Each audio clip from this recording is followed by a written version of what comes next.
Every great drama has its subplots. Game 5 of the NBA Finals was no exception. The Jazz finally got a marquee performance from their star, Karl Malone. The mailman stole the show with 39 points. Meanwhile, Chicago's leading man, Michael Jordan, was having trouble hitting his marks. Even with Malone's big night, the director of Utah's cast, Jerry Sloan, made a script revision at intermission. He called on a seldom-used veteran from Wichita State, a stand-in, Antoine Carr. Carr had 5 field goal attempts in the second half. He made them all. Without his performance in a supporting role, the NBA Finals would be history. Instead, the Jazz are back in Utah, back on their home stage, after refusing to let the curtain come down in Chicago. Game 6, next.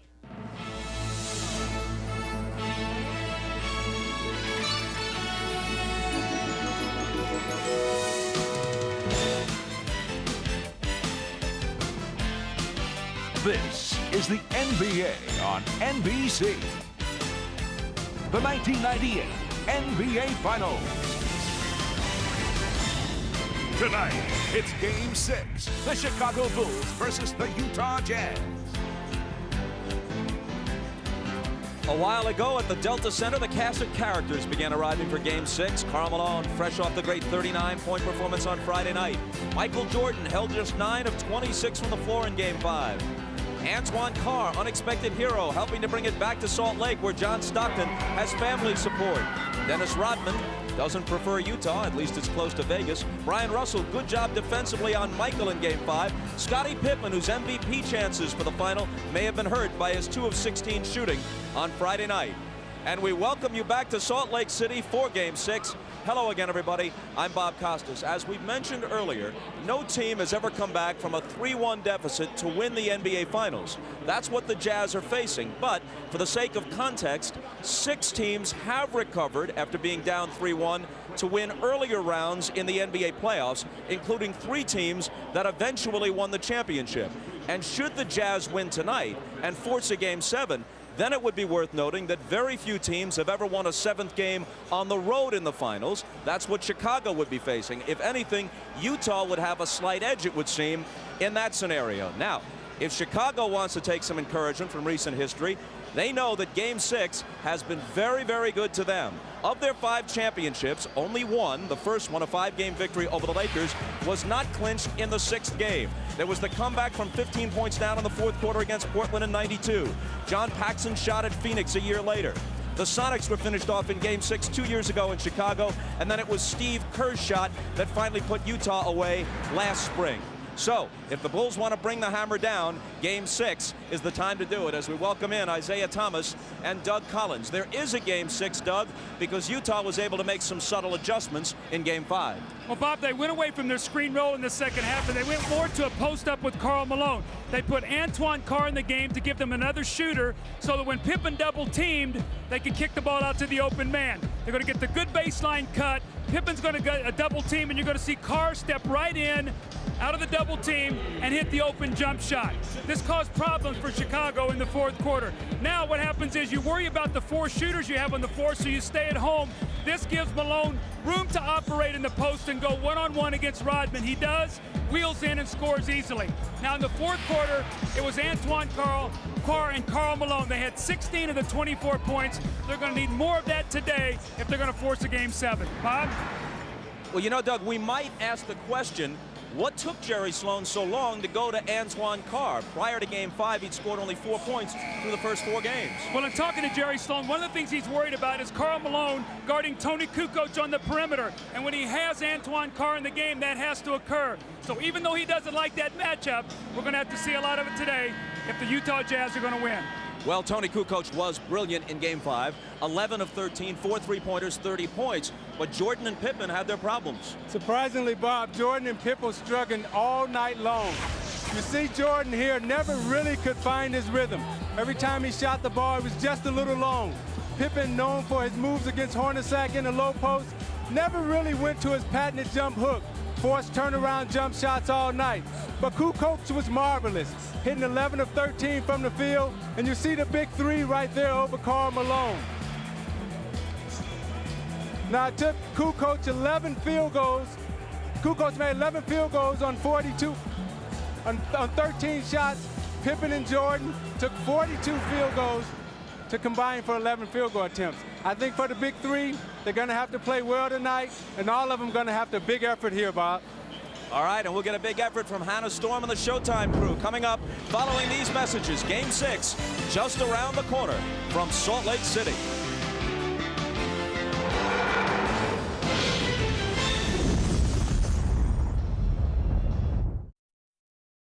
Hard to beat the beauty of the area surrounding Salt Lake City and the Delta Center. Inside, they've already begun the chant of "Beat the Bulls." And to get a look at the starting lineups, we go to the PA man at the Delta Center, Dan Roberts. Good evening, ladies and gentlemen, and welcome to the Delta Center for game number 6 of the NBA Finals. With the Chicago Bulls and our Utah Jazz. And now introducing the starting lineup for the Chicago Bulls. Wearing number 7, starting forward at 6'11" from Croatia, Toni Kukoc. Wearing number 33, starting forward at 6'7" from Central Arkansas, Scottie Pippen. Wearing number 13, the starting center at 7 feet from New Mexico, Luke Longley. On the guard line, number 9 at 6'6" from Miami of Ohio, Ron Harper.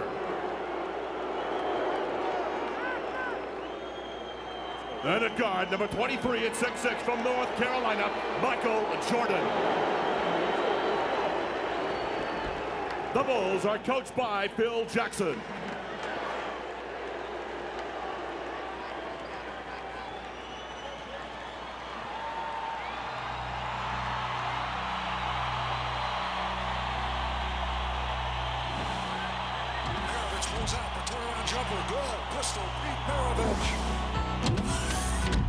And the Jazz win their first ever Midwest Division title. Unbelievable. Magic down the alley. Goes to Green. Block by Eaton. Picked up on Magic. Block by Eaton. Oh, baby. Big mark everywhere. He did it. He did it. A new NBA assist king, John Stockton. Congratulations, Karl Malone, 1996-97 NBA Most Valuable Player. John Stockton sends the Utah Jazz to the NBA Finals. And now, ladies and gentlemen, introducing our Utah Jazz. Starting at forward, number 32 at 6'9" from Louisiana Tech, the mailman, Karl Malone. Starting forward, number 3 at 6'7" from Long Beach State, Brian Russell. The starting center, number 31 at 6'9" from Stanford, Adam Keefe. On the guard line, number 12 at 6'1" from Gonzaga, John Stockton. And guard, number 14 at 6'4" from Iowa State, Jeff Hornacek. The Jazz are coached by Jerry Sloan. And as always, pre-tip, we go to Ahmad Rashad. All right, thanks, Bob. The big news on the Bulls is the condition of Scottie Pippen. As was reported earlier in our pregame show, he did take an injection yesterday. He told me he hurt that back, and Game 3 and Game 4 irritated it a little bit more. Before the game today, he said he had everything he could have done to it. He had electrical stimulation, then he iced it, had ultrasound, had a massage, and then did a lot of stretching, and told me that he is a little bit ginger, but nothing could keep him out of a game like this. Let's go down to Jim Gray. All right, thank you very much, Ahmad. One further Bulls note. I just spoke to Ron Harper. He is suffering the effects of the flu. He's very weak. He can't hold any food down. He will start. He will play. Just how long and how effective he doesn't know. As for Howard Isley, I spoke to him. He's still suffering from vertigo. He's told me before the game he's a little dizzy, he's a little disoriented. He is going to play. Coach Sloan is just going to keep his eye on him. If he cannot go, John Stockton will take his minutes. Finally, I spoke to Karl Malone. Karl Malone told me he's going to the basket early tonight. He's going to be very aggressive early in the game. He wants to get Longley and Rodman into foul trouble. Not many outside shots at all. He finally went on to say, we're down 3-2. I know this sounds crazy. However, I like our position, and I'm confident we can win this series. Bob? Jim, thanks a lot. The officials are Dick Bavetta and Hugh Hollins, who worked Game 3, each of them in Chicago, and Danny Crawford, who worked Game 2 of the finals here at the Delta Center. The Bulls are just 4-4 on the road in the playoffs, and in fact have lost 4 of their last 5 road games against their toughest opponents, the Pacers and the Jazz. Jordan guarded by Russell. Hornacek will open on Pippen. They'll try and post Scotty on him. They go to it right away. Stockton comes over on the double team. Now back to Scotty, and they couldn't recover. Hornacek was left alone with him, and an easy 2 for Scotty. That's going to be the strategy here early. Try to go at Hornacek with Pippen. Michael will do a lot of the ball handling in the first period. Malone against Longley. Has to give it up, and Jordan is the only guy there.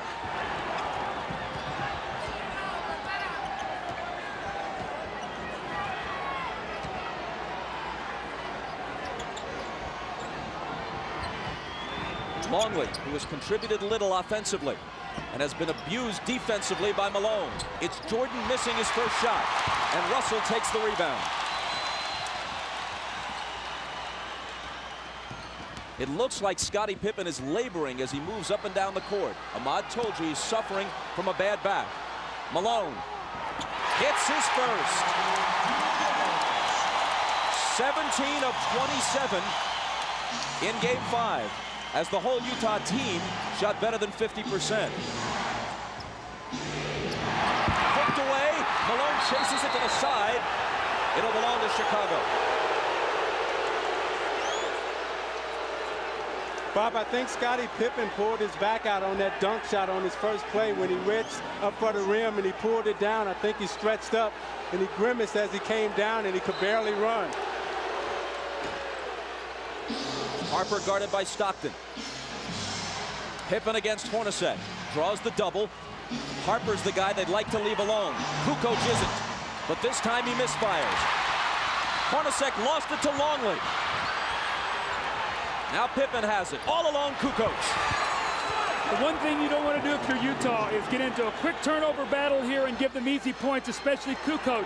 Remember, he loves to get off early in quarters, and then he's a load the rest of the game.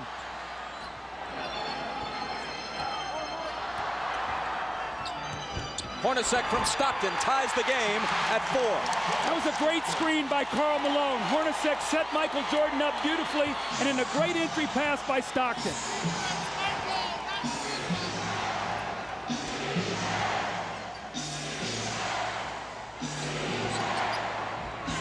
Kukoc. You wonder if the Bulls went to Kukoc enough in Game 5. With Jordan and Pippen struggling, Kukoc was on fire but got only 13 shots. Yeah, Kukoc has the size advantage and also the speed advantage over Adam Keefe, and he can take him inside. Also, he can stick the outside J. Malone got inside of Longley and drew the foul. Now you watch Pippen come across the lane, and as he reaches up to dunk, he pulls his back out, and you see him grimace as he comes up the floor. Let's keep our eye on Scottie Pippen tonight. Let's check in with Ahmad. Bob, Scottie Pippen's really having a bad problem. In trying to bring the ball down, you can notice Michael sending him down the floor so he can bring the ball up. Now, as we mentioned earlier, that the strategy was to go to Scottie in the post. If his back continues to bother him, they may have to change that strategy. Bob? You can see him with his hands on his knees, bending over, trying to limber up, wincing quite a bit. Malone hits the first. Generally, he and the Jazz team have not gone to the free throw line in the finals as often as they did during the regular season and in the earlier playoff rounds. The Bulls have had a big edge at the free throw line. Jim Gray is listening to Jerry Sloan over on the sideline. He says Jerry is already complaining about illegal defense early in the game. Let's see if the next time down the floor the referees hear him once again. Remember, that was something that was big in the United Center. He was able to get the referee's attention. I thought it helped his team. Harper trying to back in on Stockton, and the whistle goes against Utah.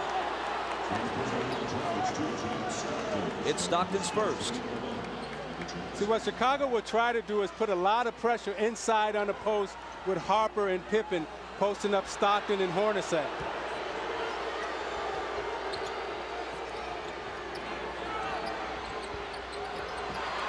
Harper really battling with Stockton.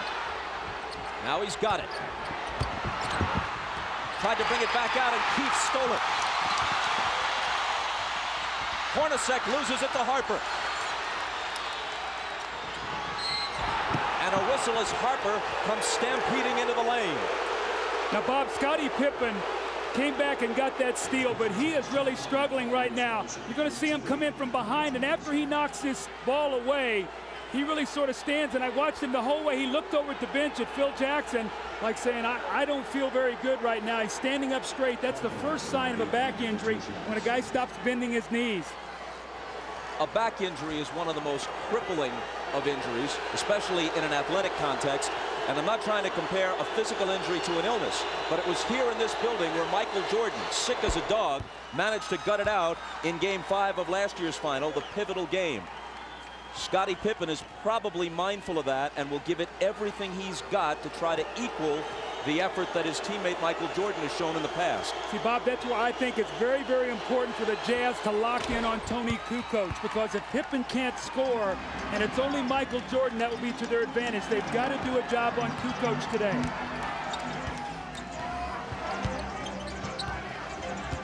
Stockton drives on Harper, ties the game. Stockton didn't take a single shot in the fourth quarter of Game 5. His assist totals have generally been high. His shooting percentage is high, but they'd like to see him get a few more shots up toward the rim. 3-second violation against Chicago. So you watch Stockton's aggressiveness. They've given him the baseline this whole series. This time he's able to take Harper to the baseline, get a little space, and finish on the right side of the basket. Hornacek, Jordan up on him. Malone puts it on the floor and is fouled. It was before the shot. It's Longley's second. This was the strategy of Karl Malone. He said, I'm going to put the pressure on the Bulls defense, not many jump shots, and he has done that. 2 quick fouls on Longley. Hornacek is free, but can't hit.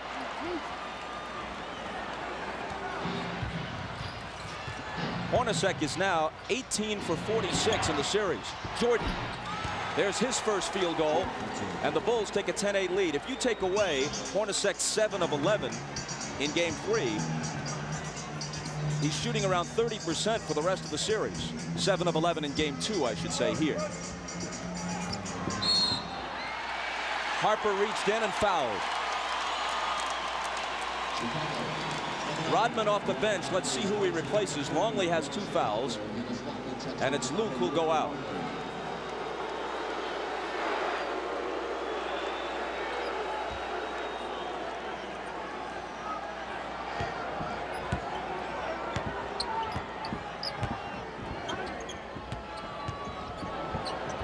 Russell for 3.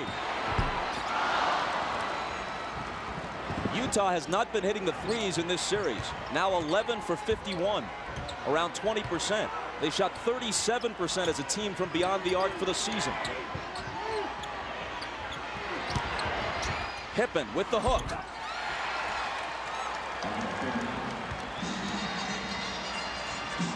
Chicago by 4.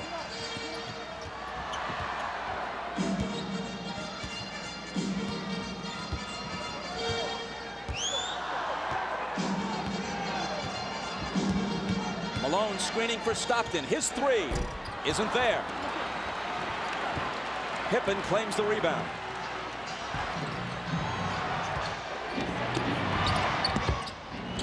Pippen had it knocked away. Hornacek got a hand on it. Stockton takes it, dishes it to Jeff, who misses the driving one-hander. Jordan is wrapped up by Keefe for the Utah foul.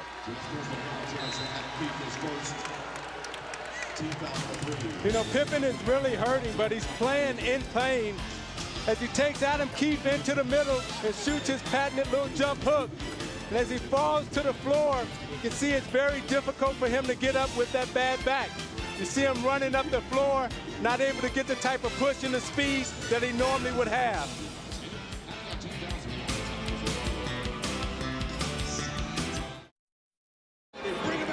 Ahmad Rashad back at the Delta Center, and during that timeout, I just spoke with Chip Schaefer, the trainer for the Chicago Bulls. He said that Scottie Pippen is not sore, he is just sore, and he's having a problem really with his mobility, not able to bend over and grab the ball, but hopefully as he plays further and gets more warmed up, it'll improve. That's what they're hoping. Bob?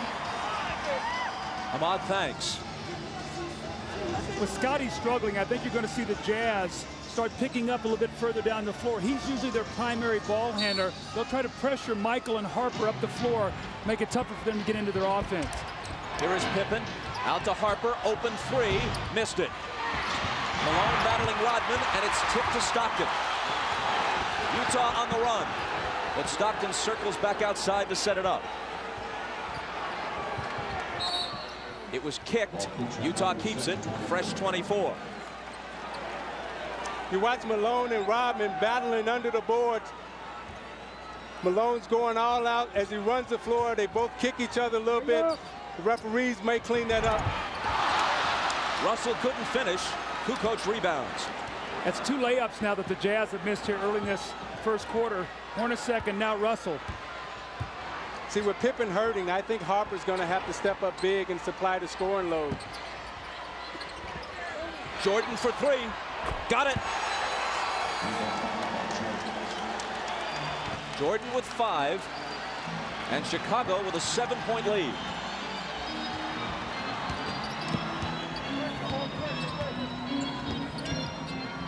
Malone on that left block, this time against Rodman. Takes him into the lane. Tries to muscle up, but loses it. Pippen back.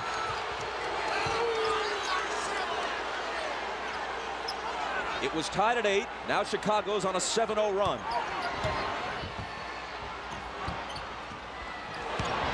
Kukoc underneath to an unguarded Harper, and the Bulls have scored 9 unanswered points.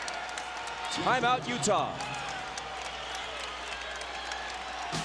So you watch Karl Malone in the low post. They're not double teaming him. They're letting Rodman play him one-on-one. Consequently, when he goes up to put up the shot, he gets stripped, and it leads to this. Kukoc on the drive, the easy dump to Harper. Harper's going to have to step up big inside for the layup. And you're watching the NBA on NBC. The Bulls lead by 9, but here's the bad news for them. Moments ago, Scottie Pippen, accompanied by trainer Chip Schaefer, leaves the bench and heads for the locker room. With more, here's Ahmad.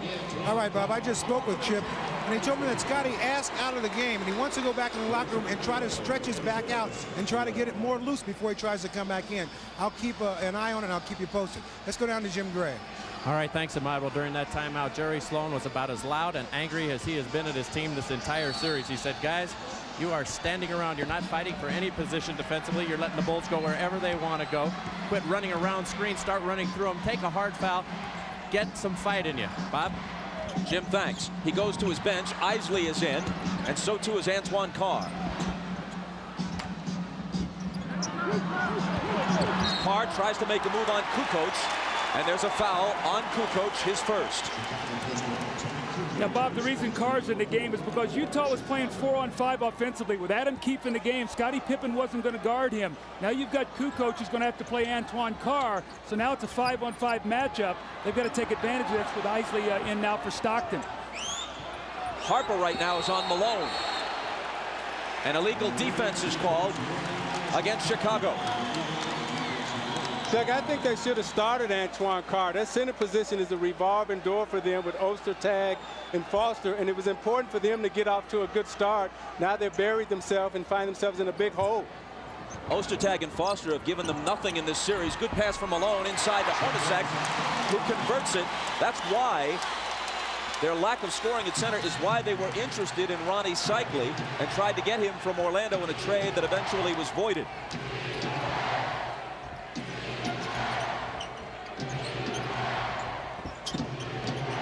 Jordan over Russell. Rebound to Carr, who immediately makes his presence felt.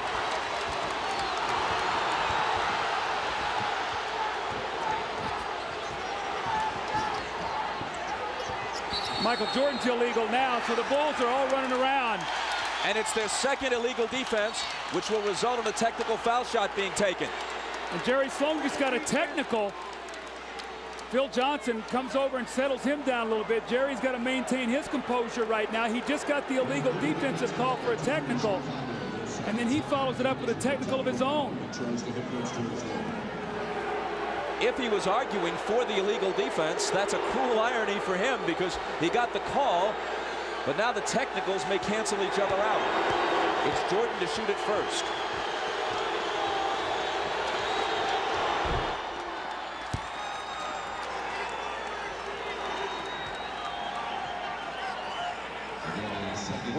We're told by Jim Gray from the Utah bench that the reason Sloan got his technical was arguing about this. When he was knocked down by Kukoc, there was no foul called, and that's what had Jerry hot.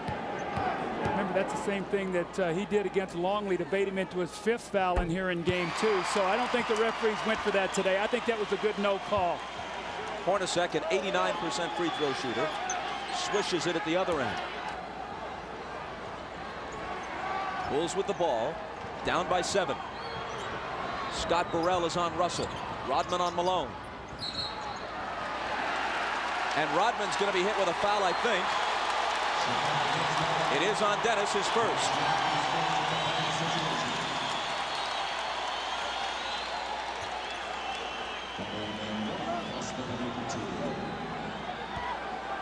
Folks, you can log on to MSNBCSports.com as NBA Showtime extends its coverage to the internet. Check out Bill Walton's game previews, plus click on in-depth video features from NBC Sports. And you can chat with Bill Walton tomorrow at 1 Eastern, 10 a.m. Pacific at MSNBCSports.com. That's a look at today's page. Malone missed the first.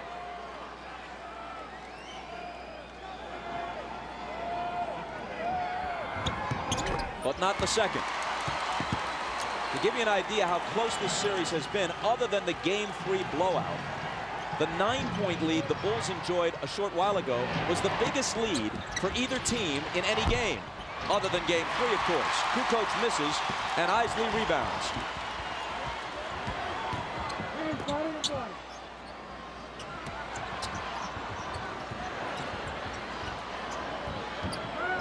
Carr against Kukoc. Jumper over him is good. So they've got to go to that matchup. There's no way Tony Kukoc can play him. He's too powerful down there. And Chicago wants to talk it over. Their 9-point lead has been cut to 4 with 2:58 to play in the first. Antoine Carr is a much-needed force here. They've got to have 5 guys on the floor that can shoot the basketball to keep Chicago honest on defense.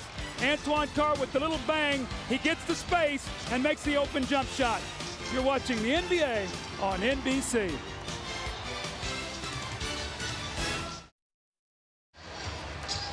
Why you need Antoine Carr? You're going to see they're going to stay mostly at home on the perimeter against these players.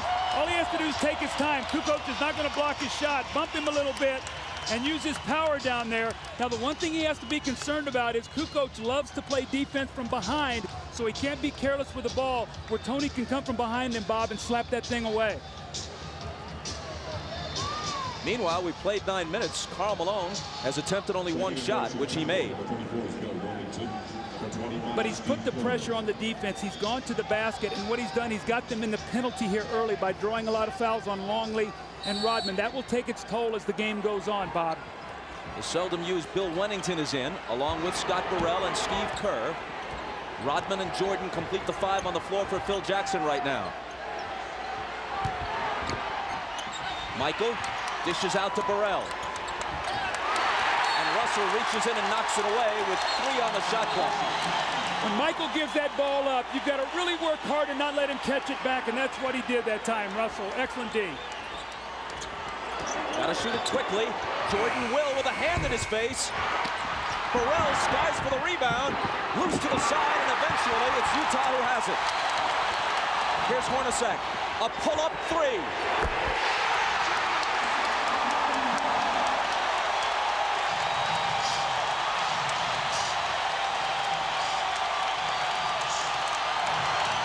It's hard to imagine Utah winning the next 2 games and taking the title unless Hornacek hits shots like that, which outside of game 2 in this series, he hasn't been doing.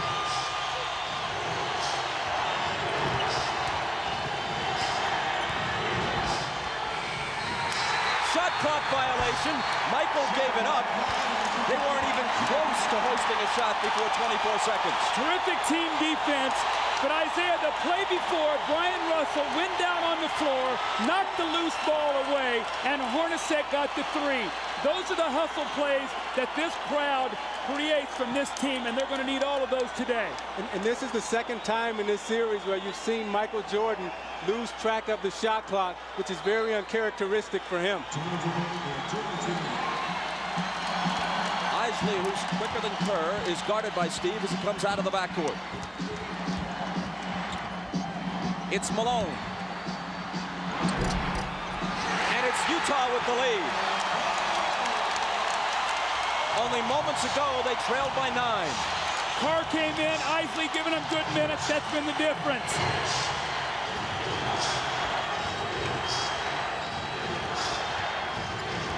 Jordan. Rodman on the offensive glass. Wennington a good look. Wennington will hit the open jumper. Offensive rebounds were such a key here. When the Bulls won game 2, they did not shoot well, but they got 18 offensive rebounds.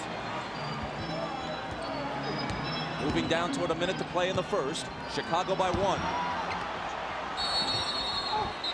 And a whistle from Dick Bavetta.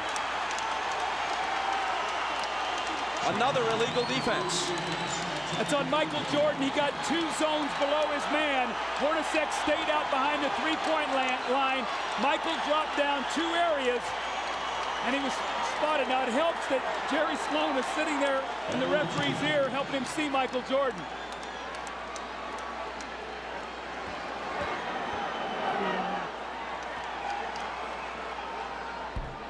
Hornacek hits the technical. Watch the byplay here between Malone and Rodman.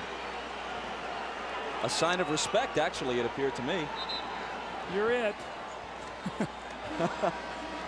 Chris Morris comes off the bench, making his first appearance for Utah.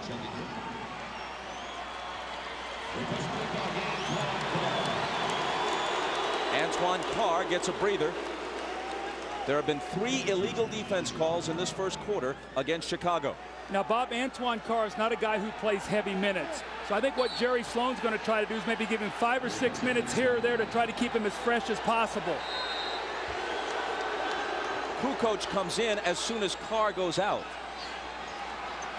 Kukoc having trouble covering Carr defensively earlier in the game.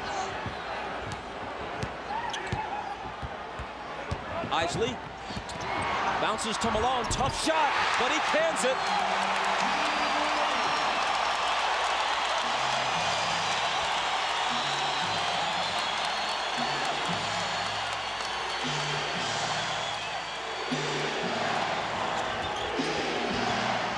Jordan over Russell. Tied at 22 with half a minute to play in the period.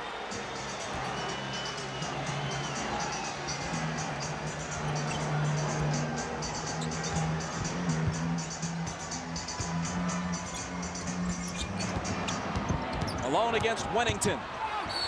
Off balance, hit it, plus the foul. See, Bob, that's what I'm talking about, being aggressive, Isaiah. Taking the ball to the basket. Isley with the give and go. He doesn't settle for the jump shot. He puts the pressure on the defense, and it's a tough shot. And the same thing, he sees Wennington on him. He says, no way I can get this shot. He bodies up. Now an opportunity for a 3-point play, which would give his team a 3-point lead. And the weak spot for the Chicago Bulls is when you get past Longley and Rodman, they have nothing behind them. Winnington can't hold Malone, and that's where they miss the big guys in terms of Caffey and Brian Williams. And Malone is smart to get into their bench now. A dozen from Malone in the first quarter. A perfect 4 of 4 from the field. Almost as important, Hornacek has contributed 9. They need him. Kukoc. They had a foul to give. It looked like he traveled, but just before that, the whistle blew for the foul. Now, Chris Morris slapped him from behind, so he took the good foul. Bulls will have to inbound the ball with 8.4 seconds to go, and Greg Foster's going to come into the game. Now, Bob DeRisi's in right now. And you give him a rest here at the end of the quarter, the last 8.4 seconds, and then the time during the break.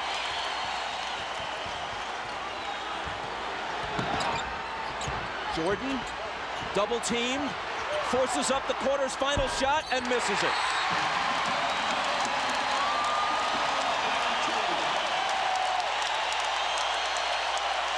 A better start for Karl than for Michael. Once down by 9, Utah leads after 1 by 3. And you're watching the NBA on NBC.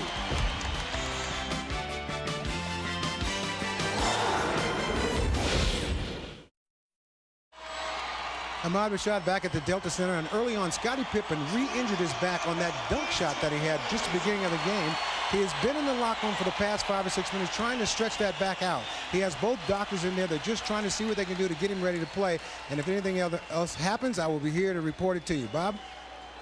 Ahmad, thanks a lot. Guys, as we begin the second quarter with Utah up by 3, something significant. They were able to make a run and turn this game around a bit with Howard Eisley on the floor rather than John Stockton. And Eisley did not play well for them in Chicago, so much so that Jerry Sloan barely used him with the game in doubt on Friday night. Well, they went on a 17-5 run with Stockton sitting down, but also a key, they brought Antoine Carr in for Keefe. So they got another offensive player in there, Bob. That was real critical for them. As Jim Gray reported before the game, Eisley has been suffering from vertigo. Apparently not dizzied by the heights of Game 6 tonight. Shandon Anderson with a nice move. Every time Anderson comes in, they immediately go into post against either Burrell or Buechler. Jordan opens the second quarter on the bench, which is usually the way Phil Jackson plays it. Whistle away from the ball from Hugh Hollins. Again, Isaiah, Shandon Anderson in the post, and he just backs Scott Burrell down. Nobody helps him out. And that's a big weapon for them coming off the bench. And Doug, the danger is when you don't finish your job at home, Scottie Pippen comes on the road, he gets hurt. I remember when we were in the finals playing against the Los Angeles Lakers, and I got injured in the Game 6, sprained my ankle, turned the whole series around, and that's what may happen here. Anderson picked up the foul a moment ago, and then it's Foster following him. 2 quick Utah personals here in the first minute of the second quarter. Knocked away from Wennington, ball loose, chased down by Foster. But then he loses it. An unforced error, to use tennis terminology. There were 2 white shirts there. See, Bob, the difference right now is when you're resting Michael Jordan. With Pippen hurt, he's not out there with the anchor that second team. Now you've got a team out there who's going to run the show. Who's going to be the guy to make sure that they run their offense and get the shots that they want. So this really hurts with Scottie Pippen being out of the lineup right now because you have to rest Michael Jordan at some point. Kukoc is the only starter for either team on the floor right now.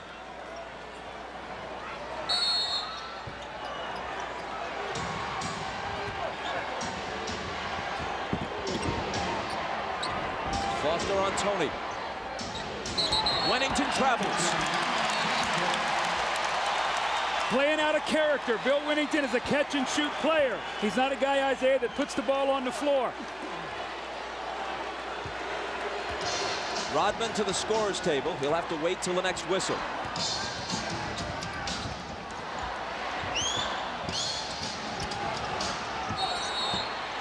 Which comes almost right away. Another illegal defense against Chicago, the 4th.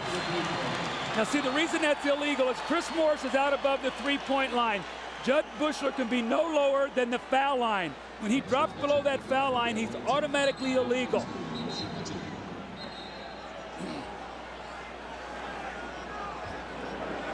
So Eisley is selected to shoot the tee.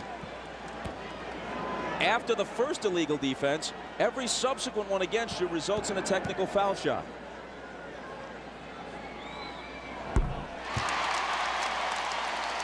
See, Chris Morris is going to be out above the free. Look where Buechler is. He's illegal right now. So that's the call, and that's why they get the free throw. Utah by 6.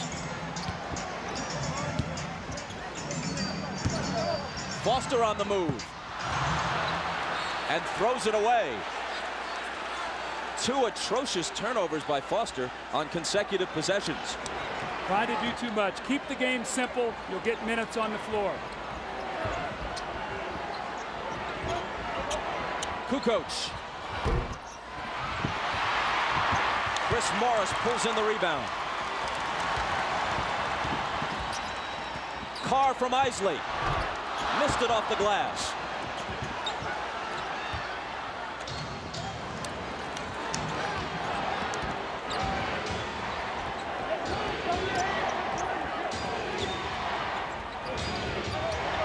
Rodman, good pass to Kukoc. Great back cut by Kukoc. He set him up, then back cut, faked him off the screen. Great pass by Rodman. Great look by Kukoc. See, Isaiah, though, Foster's got to push him over the top. That's what they did in the game 5, and Tony got 7 points to start the game.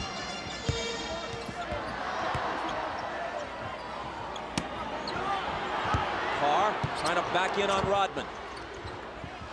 It's off Anderson's hands, but recovered by Isley. 2 seconds to shoot. And he hits the 3!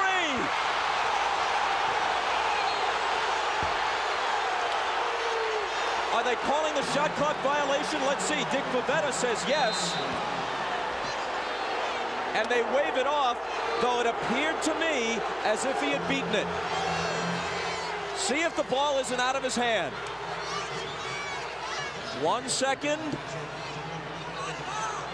It's on the way, and they missed the call.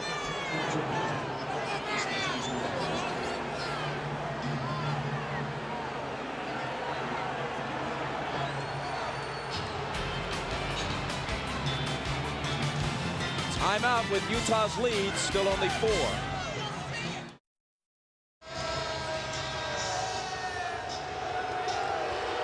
Well, it's a big break for the Chicago Bulls.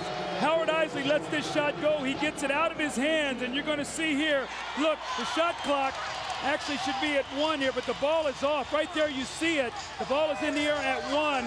That should have counted. That's a big turnaround, and the Bulls get a big break there. Instead of up 7 Utah, now it's only a 4-point game. Jim Gray tells us that on the Utah bench, Jerry Sloan said, that's horrible, but I can't get thrown out of the game. He already has 1 technical and can't risk another.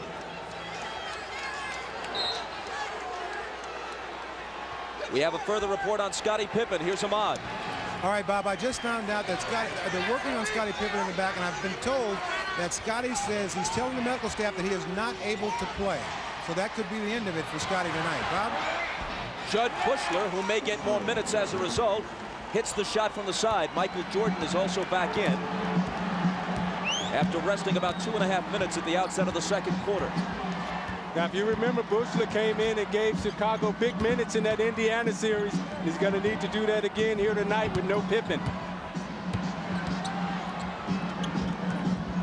Malone around Rodman to the hoop and missed it. Out of bounds, off Utah. See, Luke Longley was just big there around the basket, and he forced Malone into a miss. Carl tried to get contact to get the foul, and it caused him to miss the layup, but Longley stood strong that time. Utah does not have a single offensive rebound in this game. In Game 5, they had better success on the offensive glass than at any other time in the series. Contact between Anderson and Kerr. Offensive foul on Chicago. See, teams really complain a lot about this because this is a pet play by Chicago. They make this little inside reverse pivot. Watch Kerr as the man goes by, and he bumps him off on the turn. That's a good call. I know in coaching against Chicago, I used to always warn the officials on that play because if you're going to let him turn, it's a very difficult play to guard, see? It's like the 49ers linemen used to do with that whiplash play where they kick their feet out and throw the defenders off balance. Now it's Buechler who's nailed with a personal. Isley has just gone out. Stockton back in at point guard. Brian Russell has also returned to Utah's lineup. That's Russell with the ball.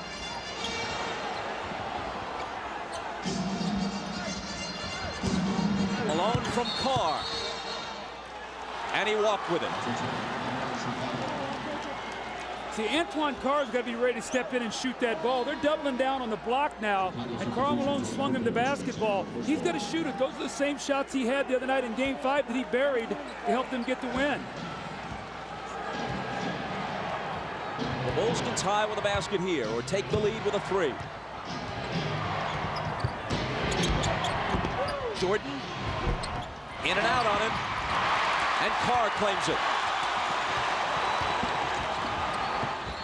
Carr from Stockton.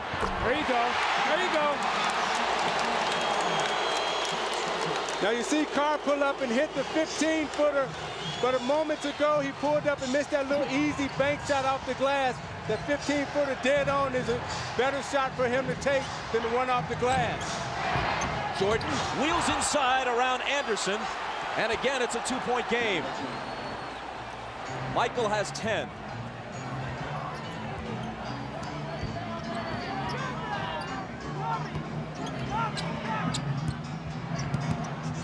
Malone in traffic, got his own and put it back in.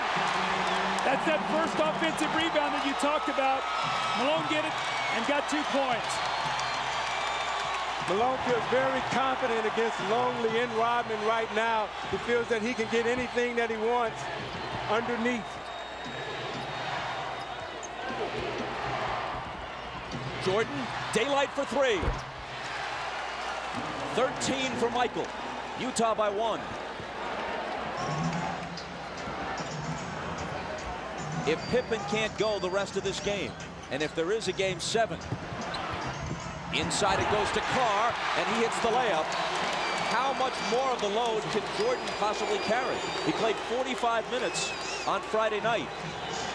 It's taking him a whole lot of shots to get his points through the finals. But if he doesn't step up, other than Kukoc, who else can?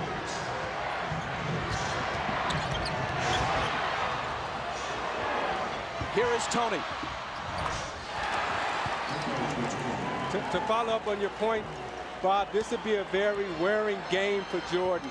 To try to tire him down and wear him out. It'd be interesting to see if he'll have enough at the end of the game because of the minutes he's going to have to play.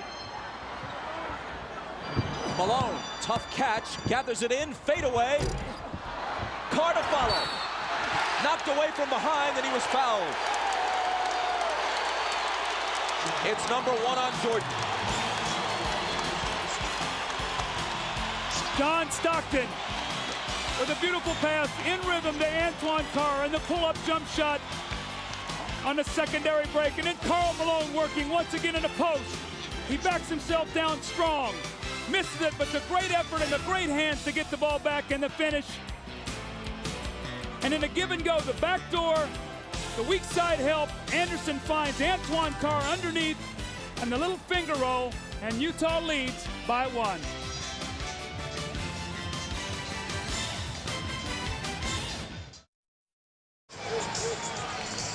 Ahmad Rashad back at the Delta Center. Now an update on Scottie Pippen. The time that he was doing the stretching, trying to see if he could come back and play, he was in the officials' dressing room trying to get the stretching. He has now moved from that locker room to his own locker room, but the word is that he's still unable to play. Bob?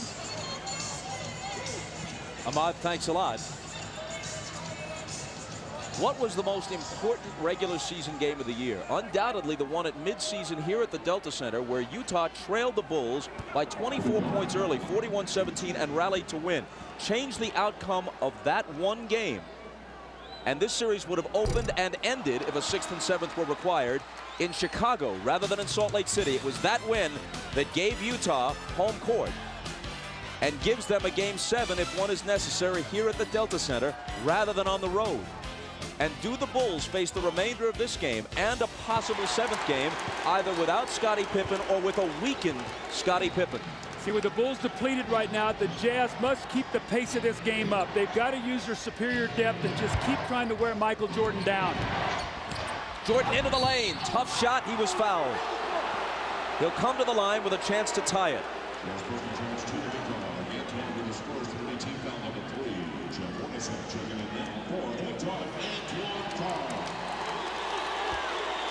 So they really made the switch in Game 5. They started Russell on him, did a good job, and then they came in with Anderson. They put Hornacek on Pippen, and that really had an effect because Michael had to work a little bit harder in the post against Russell. This is the 103rd game of the season for the Bulls and for Michael Jordan. Antoine Carr going out. Jordan hasn't missed a single game since he returned from baseball. Ron Harper returns to the Chicago lineup.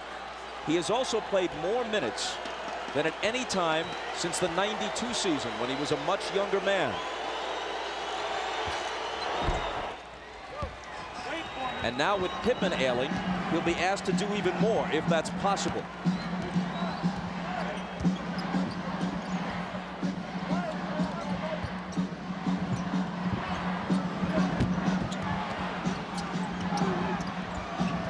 Malone slips it through a crowd to Anderson, who misses the floater.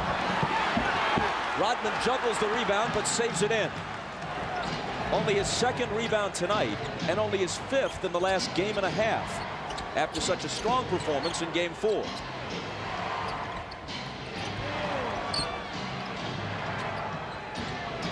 Michael springs free and takes the lob from Kukoc. Great roll off for Russell. Faked up and spent off him. Kukoc put it right there for the easy lay-in for Jordan. I'm noticing, Doug, every time Malone gets it on the low post now, they're coming to double team, trying to keep Rodman out of foul trouble. Hornacek returns it to Malone. Now has it back in a crowd and misses. Anderson flies in, can't hit the tip. Malone another try, and there it is for Utah. You see, Rodman didn't even try to contest that shot underneath. Don't want to get in foul trouble, so Malone's going to have his way down there. Just have to be careful and take his time and not draw offensive foul. Riding the seesaw, now it's Utah's turn to lead. Stockton knocked it away, Chicago ball.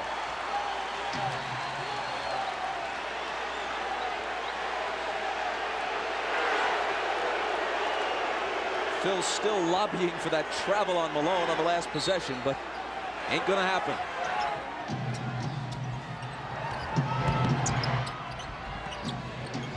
Michael, head fake, he traveled.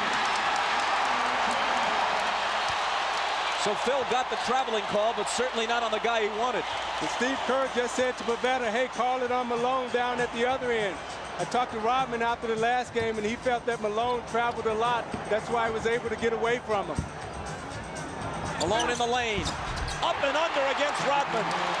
He's getting such deep position right now in Rodman. The Utah Jazz are executing their offense to perfection. 18 for the mailman. Jordan for 3.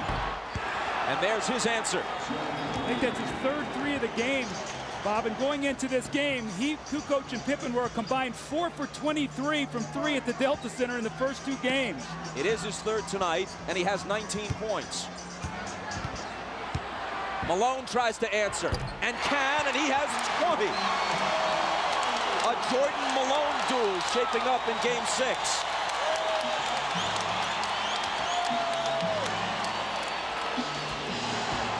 Kukoc on the run. He's in double figures now with 10. Isaiah, how much is it going to take him to figure out that he's a left-handed player? And you can't let him come with a strong hand. You got to send him back to help. He's such a good dribbler, and he gives you that hitch move, and it draws you out of position, and he gets you every time with it. Kukoc on Russell.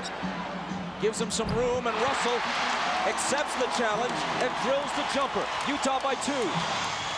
You got to make Tony Kukoc play defense, and that's what Brian Russell did on that possession. It was Russell's first basket. Here's Michael. He's got 21. I'm watching Jordan, and he's in such a nice rhythm offensively. Everything is coming very easy to him. And right now, they have to be really careful because this looks like this could be a 40-point game from him. Tied at 43. Shaping up as a higher scoring game than we've generally had in this series. It's Hornacek. See, Malone is getting the ball on the block where he wants it. They're running splits, they're running post-ups, and the Jazz are in a great rhythm right now. Timeout, Chicago. Utah by 2 with 1:49 to play in the half. Coming up on the Prudential Halftime Report, Hannah Storm talks with Phil Jackson, who reflects on his years with the Chicago Bulls. Some pretty good memories, lots of question marks for the immediate future for the coach of the 5-time world champions. That's at halftime. Let's watch the Michael Jordan possession that he scored on. Brian Russell, as he cuts, is going to give him a shot. Michael doesn't like it. Michael delivers a blow right there. So Russell pushes him back, and he catches it. Now you got an angry Michael Jordan. He squares up and buries the shot. So the referees let both of them get a blow in, and Michael finished with a jump shot. 8 of 14 thus far. Down by 2, the Bulls put it in play. Jordan's the guy they want, even more so than usual, and that's why. 15 of his 23 have come in this quarter.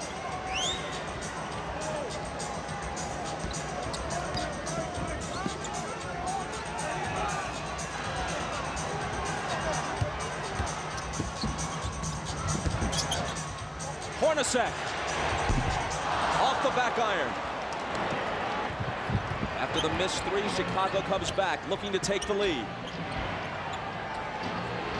Russell trying to contend with Michael.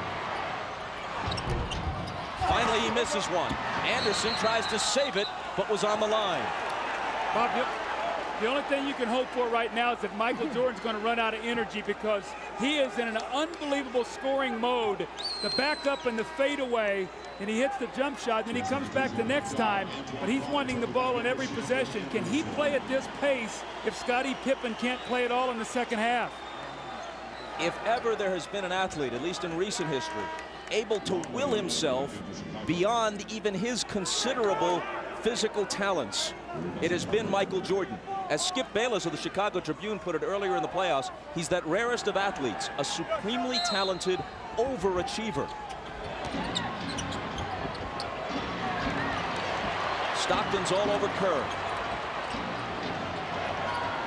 Now it's Hornacek on Michael. Fade away. He's missed 2 in a row now. Hornacek brings it back the other way.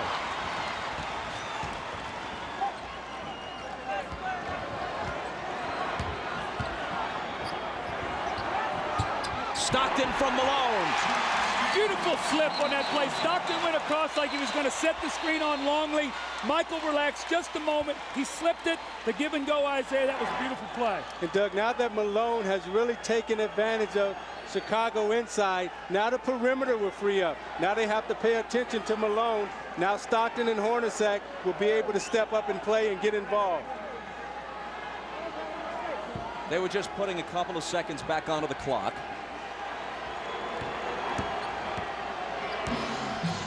Michael for 3. Hornacek takes the rebound. Jordan had made 3 three-pointers earlier in the half. He's now missed 3 shots in succession. Big possession here for the Jazz. A chance to get this crowd alive and up 4 going in at half. Shot clock and game clock virtually identical. Stockton, foul. Chicago had a foul to give. Utah ball from the side, still plenty of time. 6.9. They love to run high screen roll here with Stockton and Malone. Hornacek works in behind the ball, or Russell for a 3-point shot. The foul was on Kerr, his second. He goes out. Harper in. Better defensive player anyway. Malone. The bounce to Russell. 2 big assists in the last couple of possessions for Malone. 3 seconds. Michael to half court. From there. Almost. So Jordan had 23, matching his number in the first half, but missed his last 4. Malone generally more accurate in the course of scoring 20. Utah by 4.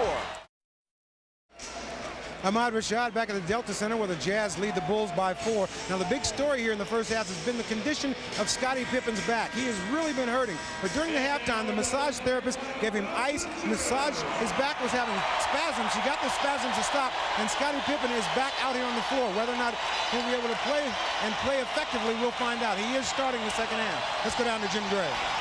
All right, thanks, Ahmad. Well, they thought that Scottie Pippen was going to be out of the game, so Jerry Sloan told his guys they were going to focus a lot more attention on Michael Jordan. All of that, of course, could change now. Very unhappy with the way they defended the screens. He wants them to get over the screens instead of running through them. Happy with everything offensively. Bob? All right, Jim, and here we go. Utah in possession as we start the third quarter. Malone right to work.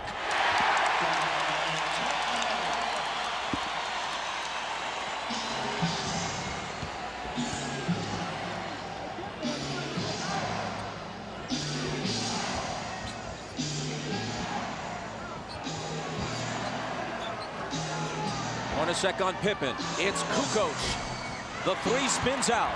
Hornacek with rebound position. Utah in front by 6.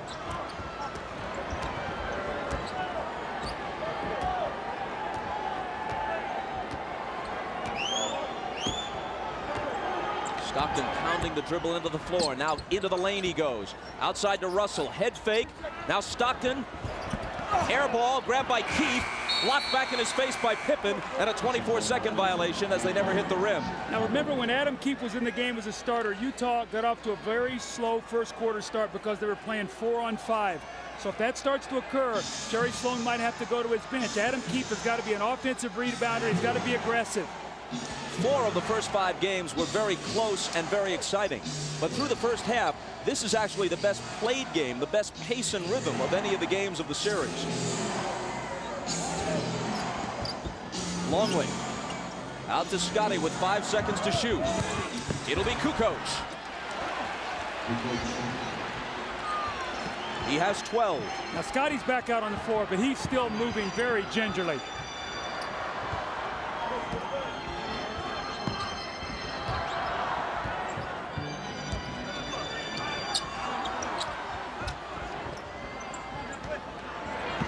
Malone inside and a whistle before the shot, and a Chicago foul. Now you watch Scottie Pippen, and let's take a look at how he's running. You see, he's laboring to get up and down the court. That back is still bothering him. Let's see how he goes. The foul was Longley's 3rd. Stockton stumbles.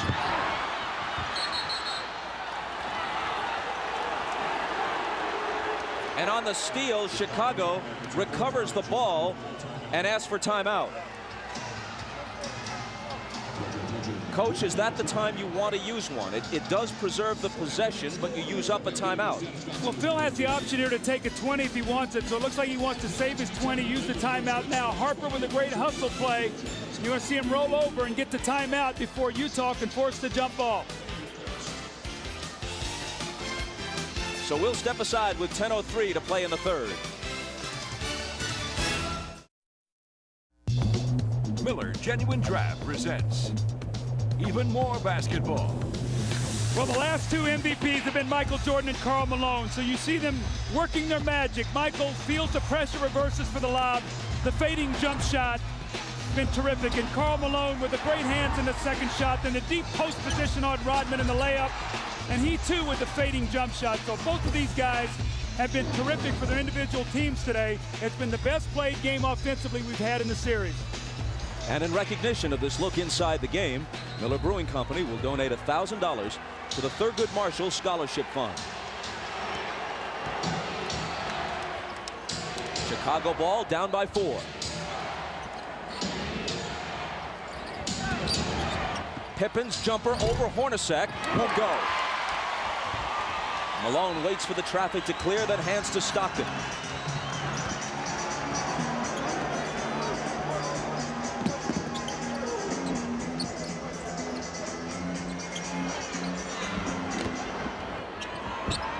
Malone against Longley.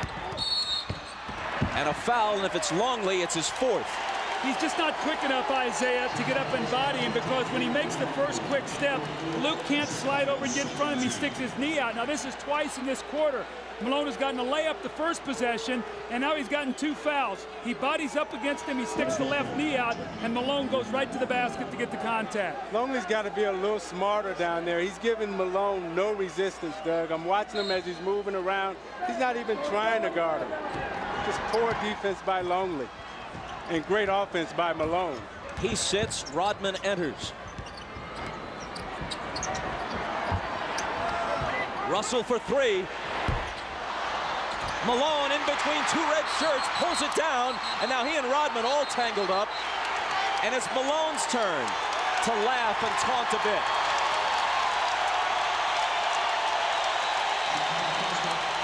It's a great hustle play by Karl Malone. You're going to see him. He just wants the basketball. 2 Chicago Bulls, and he reaches in there with those powerful arms and just rips it away. The foul on Dennis Rodman. His second.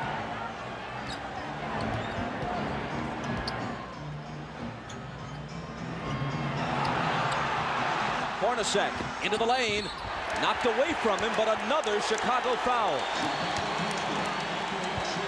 It's the Bulls' 4th foul, barely more than 3 minutes into the period. Utah doesn't have one yet. Michael hit with his second. This summer, NBC gives you double Fraziers every week. Tuesday at its regular time and a Sunday episode 2. Must-see comedy with Frazier Tuesday and Sunday all summer on NBC. See, it's so important for Karl Malone to attack the defense, Isaiah, so even though he doesn't shoot free throws, he gets them in foul trouble. Now 4 team fouls. So from here on in, the next foul that the Bulls commit, Utah will shoot free throws. That could be very vital for them scoring here in this 3rd period. Doug, I love the way Karl Malone is playing right now. I mean, he's doing everything for the Utah Jazz.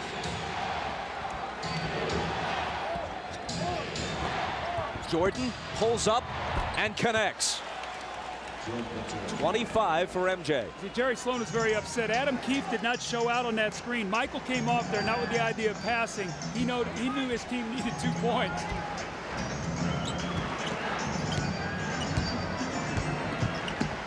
Malone from 20. Keefe got a hand on it and then pokes it away from Jordan and out of bounds.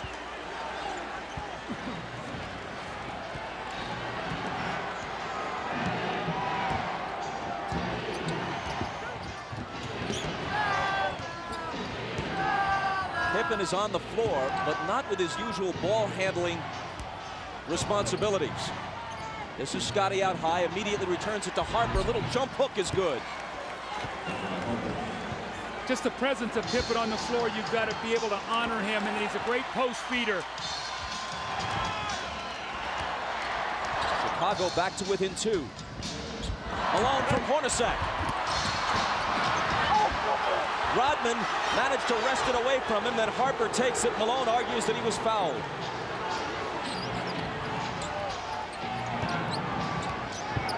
It's Kukoc dealing it out to Rodman. Harper trying to tie the game, but hold on, says Danny Crawford. Foul on Stockton is second. Now Malone got great post position here. He's got to finish this play. He leaves it short on the rim. And then the second effort, he thought he got fouled on the wrist there, and he did get fouled, so he should be upset on that play.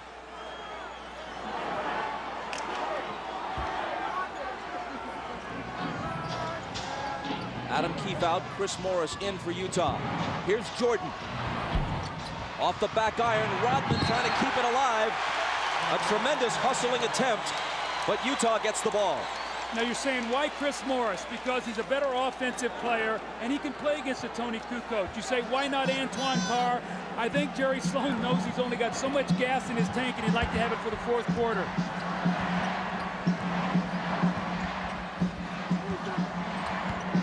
Malone had it go through his hands, and Rodman takes it. I don't know, Doug. If I'm Jerry Sloan, I put Antoine Carr in the game. I don't mess around. I don't mess around with Chris Morris. Kukoc can't tie it. Malone clears it.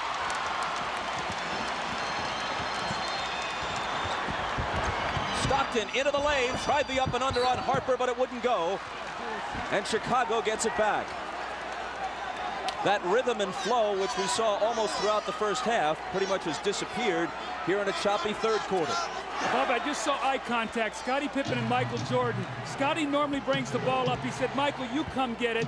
Michael does not want to bring the ball up the floor. He has to use too much energy that way. Is Pippen anything more than a decoy now on offense for Chicago? He's the initiator of the offense. That's all he can do is be a post feeder and be a presence out there just so that they have to honor him. 4 seconds to shoot. Jordan missed it just before the shot clock sounds. Rodman battling like crazy, but can't quite hold on to it. Hornacek, he and Malone, Rodman and Malone, and Rodman just trips Malone up. They got to call a flagrant here. They've got to call a flagrant. It's the third on Rodman. He and Karl Malone, regrettably, are scheduled to wrestle in one of those bogus events next month. Why Malone wants to lower himself to that is anyone's guess. And Rodman apparently wants to start the wrestling now. I tell you what, I love what I'm seeing, the battle between these two guys. They're fighting, giving it everything they got. Both of them are trying to push and shove and gain position. Karl Malone gives him a little knock. But at the end of the play, what I like the most is Malone and Rodman both gave each other a pat on the butt and said, hey, that's the way we play. That's the way we like to play. Was a flagrant called for there? What do you think? I don't think that's a flagrant foul. The officials looked at the play, and they knew both of them were bumping and shoving. I think that's just good, hard-nosed basketball. We'll be back.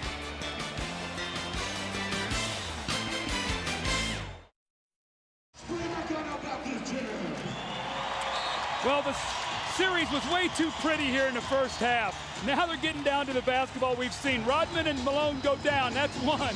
Here they go, two. Finally, the third time the foul is called. And I think it was a good no call that it wasn't a flagrant, because I think both guys were wrestling. And now watch Michael Jordan give Brian Russell a shot, and then Russell gives Michael a little pushback. So all of a sudden, temper's starting to flare here, little Bob, as we get down to the Game 6 here in the fourth quarter. Rodman very ineffective thus far. Just lost the best out of 3 falls to Malone. And after I watched the whole replay, I'd agree with you guys that a flagrant wasn't called for, because Malone had thrown that elbow up around the chin just before Rodman tripped him at the end of the whole wrestling sequence. So probably best just to call the foul on Rodman and leave it at that. And Bob, that's Dennis Rodman's way of trying to get in Karl Malone's head. However, Karl Malone is smart enough as a basketball player that he's not going to let that throw him out of his rhythm. We saw where Dennis Rodman will get Alonzo Mourning out of his rhythm, or some of the other guys. Malone understands Dennis Rodman, and he's not going to let that stuff bother him.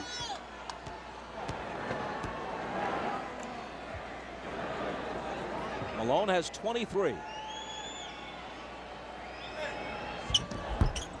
And can't add to it.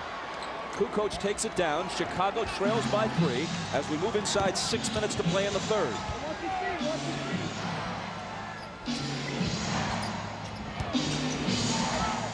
Here's Pippen. The bad back makes Hornacek's assignment on him a whole lot easier. Left alone, he doesn't take the 3. Michael, fade away. See, if I'm Hornacek, I make Pippen make one of those shots. He's really rushing out to close out on him. He's got to show me he can shoot that ball before I'm too concerned with him. I got to be more worried about Michael Jordan. Jordan has 27 to Malone's 23. Here's Malone again. He was fouled. The basket would have counted, but it wouldn't stay down. It's on Pippen his first. Now you watch Michael Jordan on the repost, takes a quick bounce, the reverse spin, fakes Russell out and shoots a nice fadeaway tape. But I agree with you, Doug. I will make Scottie Pippen make one of those 3-point shots before I leave Michael Jordan alone in the low post.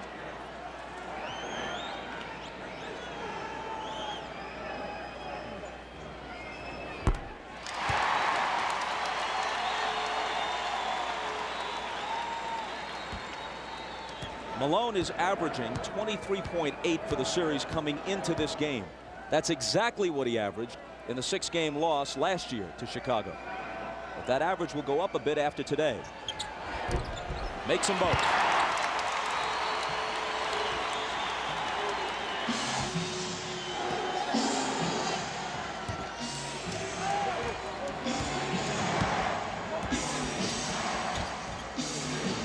Michaels pass to Scotty.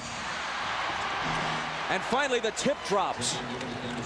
Rodman gets credit for the basket, but it looked like Pippen was not able to show us the usual body control that he'd normally have to finish off that play. Usually he would dunk that ball. Harper on the foul this time. See, Isaiah, normally Scotty catches this ball in the back door and jumps up and power dunks this. You could see he could barely get off the floor, but Rodman with a great tip. And when you have a back injury, Doug, it's hard for you to squat and use your legs to get the lift. So therefore, you're jumping from a standstill and straight up position. Tonight on Dateline Sunday, a tornado rips through the Midwest. And the program also has survivor stories from Mount Rainier. That's Dateline tonight after the game. It's at 10 o'clock for those of you on the West Coast. Harper grabs the rebound as Stockton makes one of two. Utah by 2.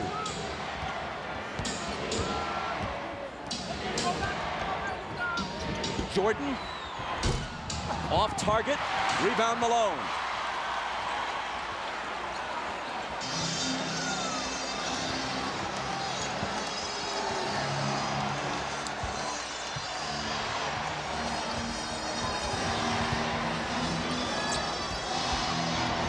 Hornacek driving on Jordan, knocked away from him, still Utah ball. 4 on the shot clock. When Malone grabbed that last rebound, it was noticeable that Rodman backed away. He's already got 3 fouls, speaking of Dennis, and with Longley on the bench with 4 fouls and pretty much ineffective throughout the series when he has been in there, Rodman's got to be very careful. Knocked out, 3 on the shot clock. Howard Isley back on the floor now. Stockton getting a breather with 4:15 to play in the third. Pippen got a hand on it. They've got to shoot it in a hurry, and they can't get it off in time. 24-second violation against the Jazz. Is it time, as we get a quick look at Jerry Sloan and the laboring Scottie Pippen, is it about car time again? Well, I think what Jerry's trying to do is buy as many minutes as possible. He's still got a 2-point lead. And Antoine Carr is a guy that maybe gives him 24, 25 points, and here he comes, 25 minutes. Here he comes right back into the game. So Jerry realized that he needs somebody out there that can shoot the basketball. Pippen giving it his best, and that time it was good enough. As we said, with that back injury, that little jump hook in the middle is an easier shot for Pippen to shoot because he can extend with his long reach and his arm length. Tied at 57. Hornacek had a good first half and hits this one. They're really making Michael work on a lot of splits. Hornacek is being very active. They know that Michael is the majority of the offense today, so they've got to keep him in motion. 15 for Hornacek. Now trying to guard Pippen. Scotty splits the defense, can't hit the bank, but Rodman with a second tip. That's the energy we talked about that the Bulls needed from Dennis Rodman. He gave them nothing in the first half. That's 2 tip-ins for 4 points here in this third period.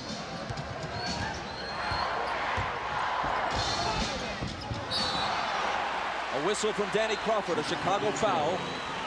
It's on Pippen, and it's his second. You watch Pippen in the low post. They come to double team with Russell, and as he goes up for the shot, that leaves Rodman's clear for a clear tap in on the offensive glass. Now you watch Pippen trying to get up and down the court. He's really laboring and really working hard.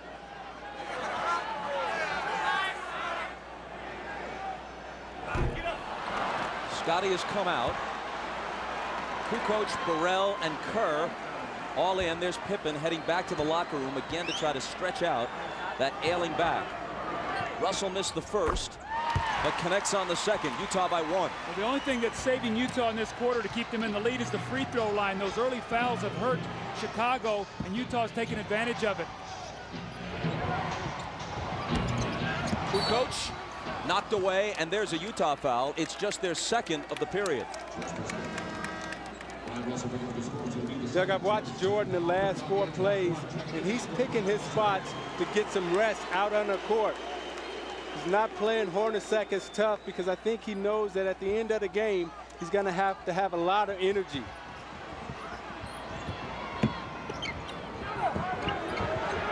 Rodman out to Michael. Now screening for him. Morris fights through the screen. Michael takes him baseline, draws the contact and the foul. Michael's going to go to the line. Chicago, which generally has had many more free throws throughout the series than Utah, has hit 4 of 5 free throws in this game. Utah 15 of 21. As you said earlier, Doug, a huge difference. Well, Chicago's done a good job now in this quarter of disrupting Utah's offense. It's not flowing as easily as it was. They took the fouls. They've got him on the free throw line, but you're not seeing the same open looks. I think with Rodman being out there, he really helped disrupt Malone's timing. Now Longley's back in the game, so we'll see if they're able to attack him either with Carr or Karl Malone. Kukoc goes out as Longley checks back in. Tied again at 60.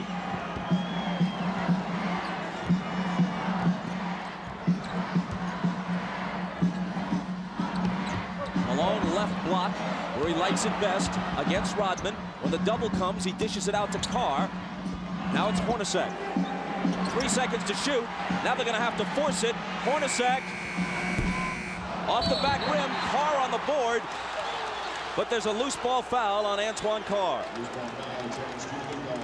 It's his second. You see how the Utah is using so much of the shot clock now? That's not what they did in the first half, Bob. They got their shots up earlier in the clock. Now the Bulls have them working against that shot clock. They're not getting good looks. And they're going to have to speed up the tempo of their offense now.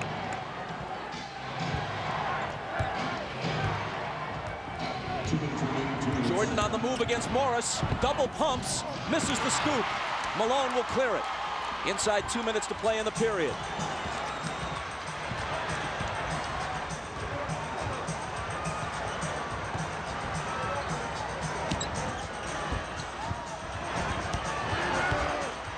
Antoine Carr missed it. I think the one guy that needs to get involved for Chicago right now is Luke. Howard Eisley, after a miserable Game 5 with no points and 5 turnovers, today has been big. He's helped rest Stockton. You see the kick down to Antoine Carr and the dunk. And in the last possession of the quarter, makes a pass that Adam Keefe makes a terrific catch on behind him and finishes. Today, Eisley has 1 point and 3 assists, no turnovers. He's given him good numbers off the bench, and Karl Malone likes the fact that he's watching and his team is increasing the lead. As we start the fourth quarter, Michael Jordan has scored 29 points. He's 10 of 24. At one time, he was 9 of 15. That means he's just one of his last 9. He's played 34 of the 36 minutes so far after playing 45 of 48 on Friday night. Remember, in the fourth quarter Friday, he was just 1 of 7 from the floor. You have to believe fatigue is an important factor now. I think with Michael Jordan, he's smart enough to rest on defense and try to conserve his energy for offense. Here he is on offense. And he'll be coming to the foul line just as the fourth quarter starts. But even those poundings take something out of him, right, as he goes to the basket. Now, those are the things that take the most energy out of you. And the reason why, because if you can imagine yourself, if you had to wrestle with an individual for 2 minutes, that's very tiresome. However, when you're running up and down the court, that's an aerobic exercise. That doesn't take a lot out of you. So him going to the basket, taking that pounding, that takes a lot more out of you. And also right now is normally the time that Michael Jordan rests. He tries to rest the first couple minutes of the fourth quarter without Pippen. He's not going to get that rest. So we'll see what that does as the game wears on. But Jordan is the one individual that I've seen in this game since I've played that can carry his team in the fourth quarter even when he's fatigued. He's already played more games and more minutes than at any time in his career. Eisley, big hoop for Utah. Tell me confidence isn't an unbelievable thing. This is the same kid we watched in Game 5 who didn't even want to dribble the basketball. Today he's making some big plays for his team.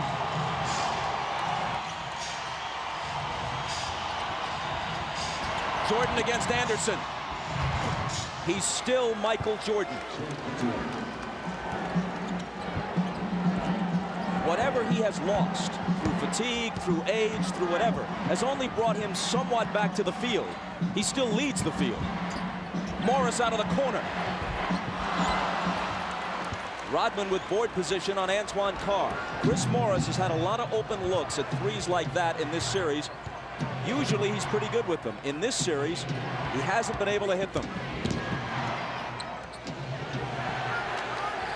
Rodman drills a 20-footer and gives it that go-figure gesture. Now remember, in game 2 in here, he hit that same shot to tie the game. This one brings him to within 1.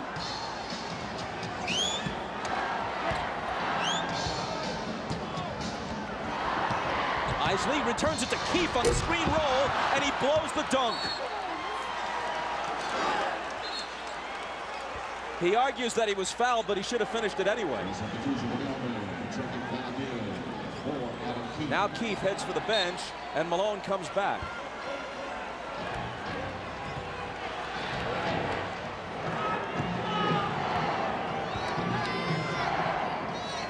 Chicago can take the lead. See, now Malone has to guard Kukoc now on the perimeter. Watch that matchup. Jordan between the legs and the jumper. Off target, rebound Morris.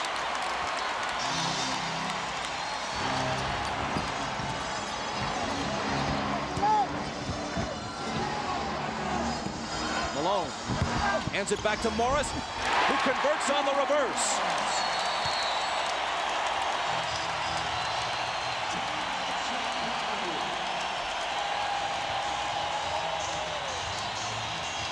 Timeout, Chicago. Now you watch Jordan using all his energy on offense. He goes, drive hard to the left, and shoots a fadeaway J. And then Rodman, go figure, right? Lined up straight in, shoots it right in, and even he's surprised. And you watch Chris Morris moving without the basketball. Malone with the beautiful feed. Morris with the reverse layup off the glass. Beautiful basketball by Utah.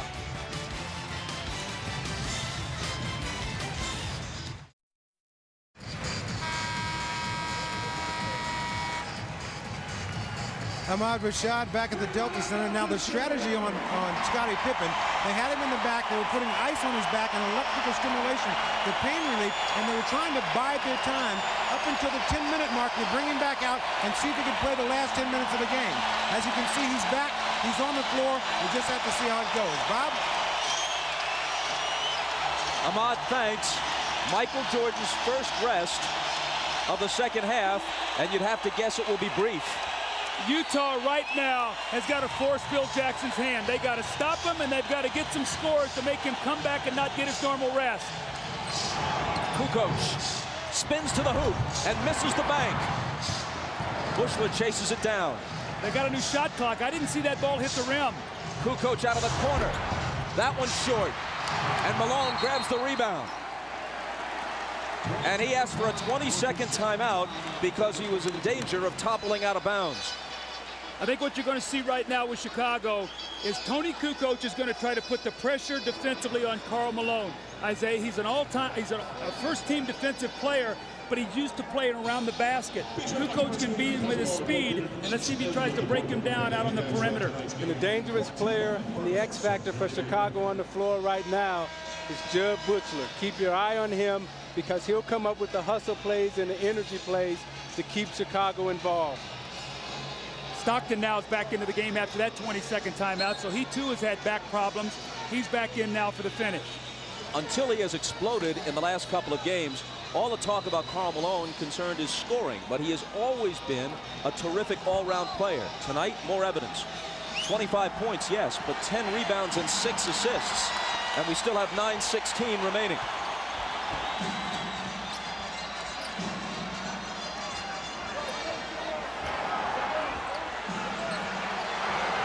Stockton on the dribble against Kerr, trying to find Malone, but they get a hand on it, and Rodman grabs it.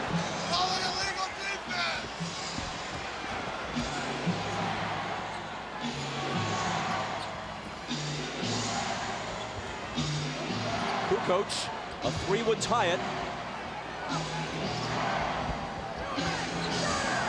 4 seconds to shoot. Stockton knocked it away from Kerr. Malone tumbles. Should be a 24-second violation since no one had established clear possession of that loose ball, and that is what's called. How about Karl Malone going for this loose ball? Now, John Stockton normally will come up with this ball. You can see he can't bend over with that back, but Karl Malone with a great hustle play that gives his team that opportunity now for the loose ball on the 24-second shot clock violation. Michael is at the scorer's table. He's coming back. The next time play stops. Remember now they like to go to Anderson in the post on Buechler.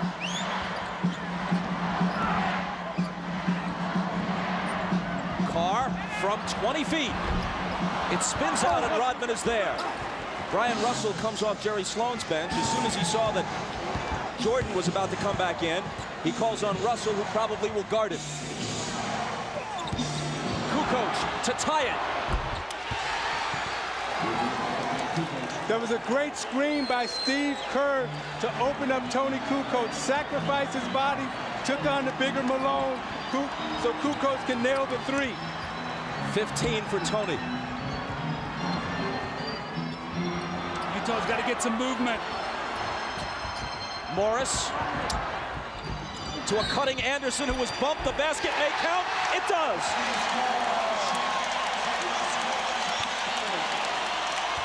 Bob, you can see now, Karl Malone has a tough time on the perimeter. He doesn't like to play out here, so he gets bumped and he just tries to run through the screen.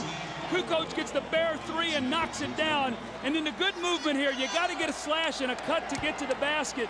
Too much standing around for Utah. An opportunity now for the three-point play, which they get. The foul on Kerr was his third.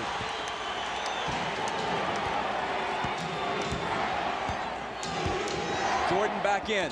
Takes the pass from Pippen. Russell is on him. He gets by him. Now Carr comes over and commits the foul.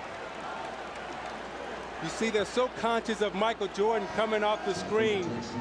He gave Russell the fake. Then he came baseline, and watch as he braces himself to absorb the contact. Knows that he's going to get fouled. He's going to go to the line. Watch Jordan at the end of this game, the last 7 minutes, Doug, attacking the basket, trying to get to the foul line. See, Michael is too good at finishing, though. You can't give him that baseline drive because he's going to get fouled. Isaiah, you got to push him back to the middle where you can help. Jordan is now 7 of 10 at the line. Kerr out, Harper in.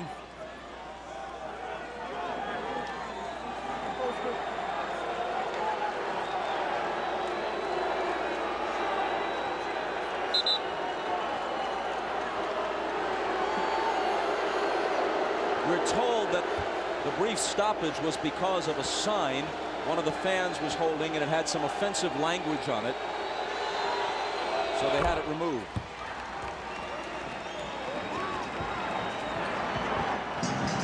Dennis Rodman, we're told, was the only player to protest its removal. Hornacek guarded by Jordan. Malone over Dennis. Rebound Pippen. Hornacek slapping at it. Scotty just hobbling around. The foul is on Antoine Carr, and that's his fourth. Utah's gotten very stagnant here right now, Isaiah. They've really bogged down and really started in the third quarter. The free throw line kept them in it, but right now they're really struggling scoring. And this one, Chicago's defense has been dominant against Utah in the fourth quarter.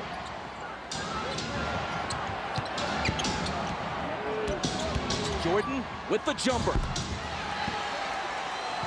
And with 37 points, as Utah falls behind now for the first time since midway through the second quarter. See, he's headed for 40. I would start double teaming Jordan every time he touched it. Brian Russell went down, and there's a foul on Kukoc. Doug, you talk about wanting to bring Jordan to the middle, but his game is so complete. And when you bring him to the middle, he's able to come right to that right hand, square up, and shoot it right from the free throw line. It's Chicago by 1, and you're watching the NBA on NBC. Welcome back to the Delta Center. I'm Jim Gray. Jerry Sloan during this timeout told his team we can't keep playing this stagnant offense and walking the ball up the court. We need some cutters. He wants to push the ball, try and get some fast break opportunities off the rebounds. Wants them to set some picks and run off the picks, create some movement in the offense. Bob? Jim, thanks. A look at the numbers for Jordan and Malone.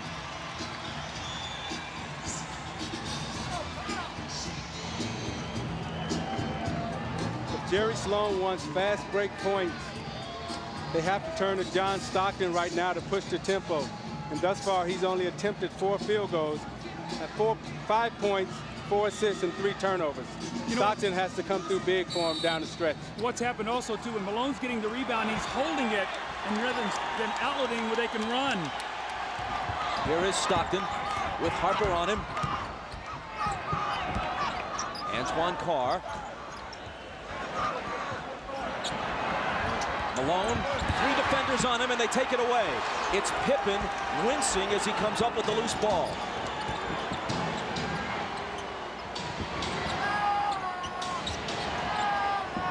Jordan over Hornacek.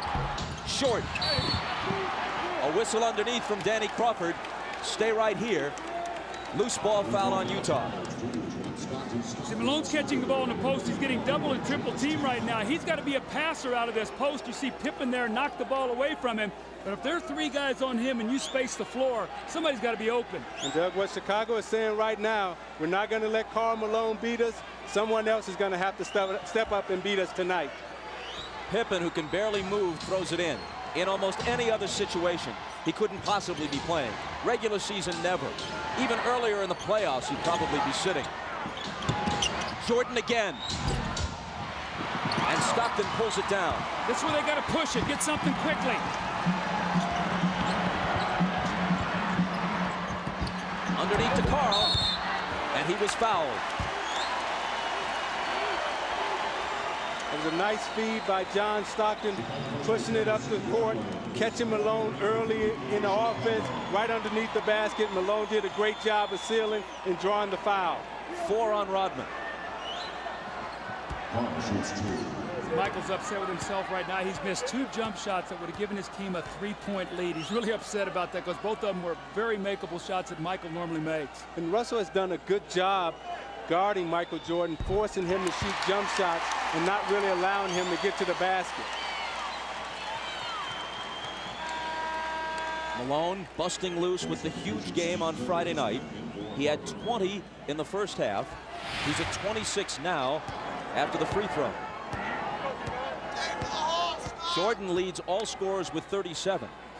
He's 13 of 30 from the floor.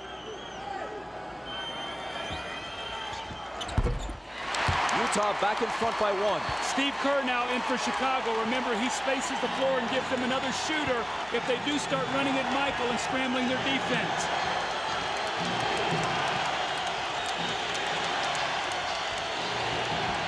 Michael again. Russell takes it down. Stockton has a little daylight, and Utah has a 3-point lead. Transition basketball again. The little screen by Malone, and he hits the open jump shot. Kukoc. Kerr. Pippen in the lane. Connects on the turnaround, playing through clenched teeth.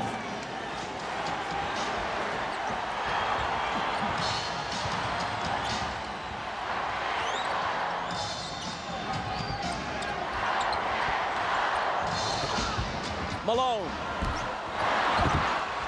Rodman wins the rebound battle. That's a bad foul on Malone now because that's the 5th team foul. Now, Rodman will shoot 2 free throws, but Stockton pushing the ball up the floor. You see the screen right there by Antoine Carr, and Scottie Pippen cannot help out. And then Scottie Pippen with a quick post up in the lane, and the gutty effort by Scottie Pippen here. You can see as he catches the ball, it's so difficult, but he's got those long arms and can still score over Hornacek. The foul on Malone a moment ago was only his 2nd. Rodman to the line. Remember, he made 4 clutch free throws in game 4. This one is long. Over the year, he's a 55% free throw shooter. You see, Isaiah, he shot that ball. As he shot it, he sort of walked away from it. You got to stay with that shot. Yeah, he didn't even take a look at the basket. He has to get set, take a look at it, and knock it down. 4:46 left. If he hits this, he can tie it.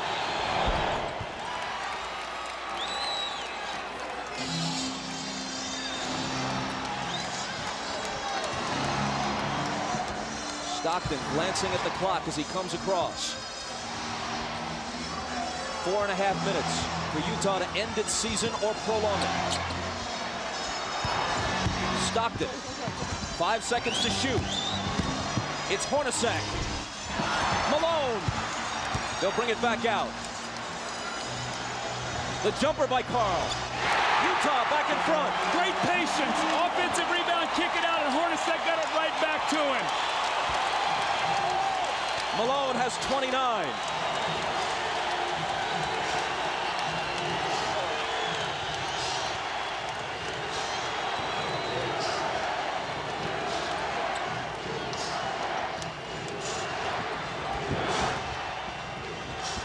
Three seconds to shoot. Harper's not the guy they want to have do it, but he has to. And he beats the shot clock and cans a huge shot. Doug, I think Utah is letting Scottie Pippen rest. I would go at him right now. He's trying to guard Antoine Carr, and Antoine Carr has a big advantage over him inside.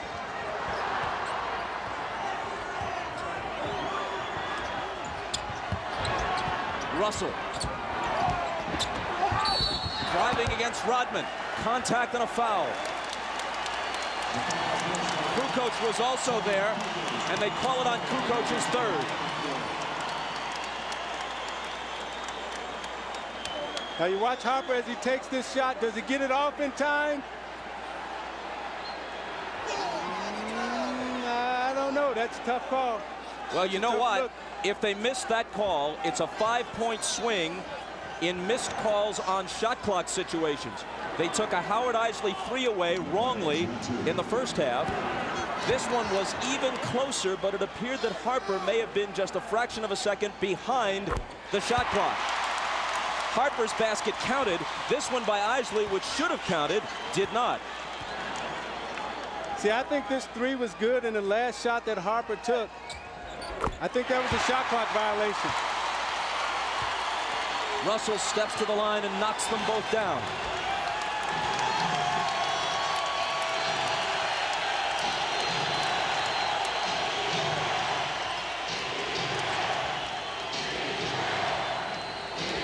Stockton on Harper. Out to MJ for 3. It's short. Hornacek pegging it ahead to Russell. But Michael, with whatever gas is left in his tank, gets back to pick it off.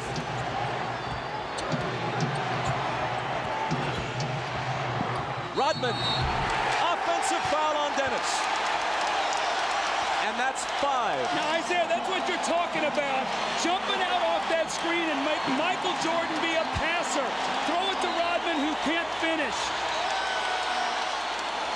And you saw Jordan right there complaining, saying Rodman needs to have a chance to come down. I thought it was a questionable call. When you look at this play, you watch Jordan come off the screen and he's double teamed, and as an offensive player, you're allowed to establish position and come down. It's a tough call right there.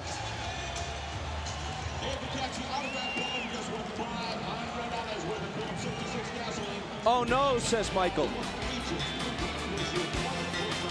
The Jazz by a basket. Well, remember last year in Game 4, Stockton to Malone that won the game. The long pass over the fingertips of Michael Jordan. Stockton with a great pass. Michael just misses it, and Malone gets the layup really to seal the win. Well, moments ago, were we going to see the same thing here? A chance to go up 4. Hornacek throws the pass, and Michael Jordan, with every ounce of energy that he has, goes up and gets the skill. He misses the shot, the 3 that would have put him up 1. Had this gone through, it would have been a 4-point lead for the Jazz. Michael gets back and makes the great steal. Jordan has 37 points on 13 of 32. 2 of 7 in the fourth. He is 3 of 14 in his last 2 fourth quarters.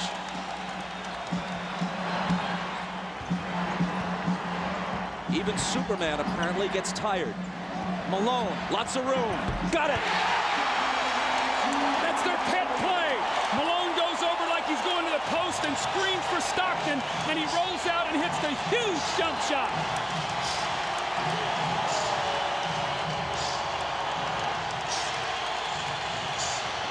Jordan spinning, double team, has to get rid of it.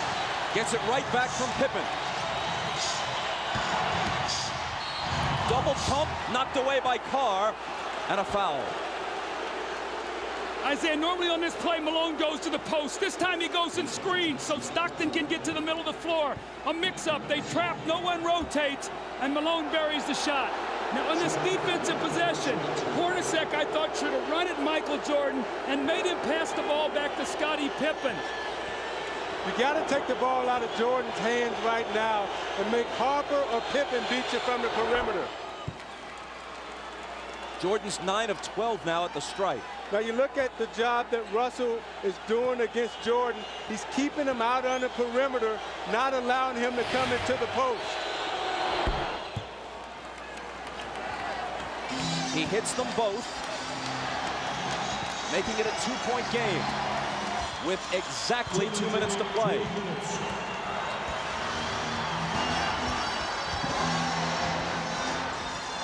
Stockton. Russell with a huge rebound. Tried to throw it off Rodman's leg as he was walking a tightrope and couldn't do it. Chicago back looking to tie.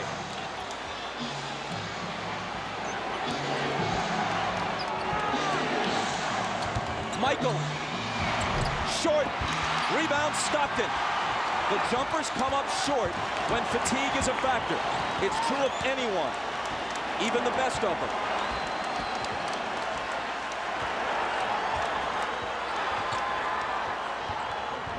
Rodman got in front and knocked it loose, but Chicago touched it last. Phil Jackson hot over that call. A minute 14 remaining. Watch Hornacek on this play, wrapping off a triple screen. Stockton for 3! That would have been a dagger in Chicago's heart. Instead, they can tie it or take the lead with a 3 of their own. Jordan. And a blocking foul. Stockton is down on the floor. Jordan's going to come to the line. It's Stockton's 4th. You watch Jordan fake like he's coming to the middle again. Russell gives him the baseline. Stockton comes over a little too late. Call the blocking foul on Stockton. Jordan again at the free throw line. 20-second time, 20-second timeout. Chicago takes a 20-second timeout.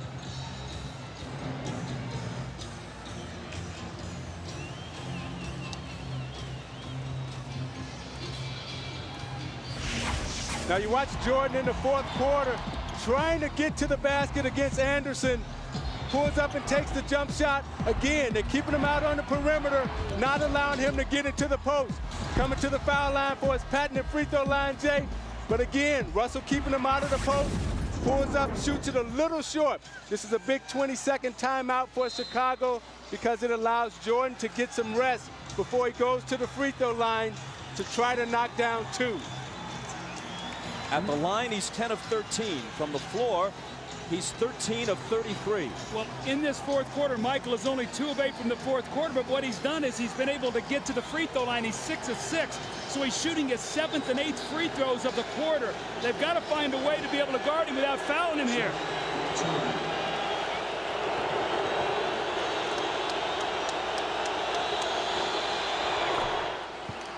He cuts it to 1. Phil Jackson has told the Bulls during the last couple of timeouts, let's try to take it to the rack, go to the basket, not look for the perimeter shot.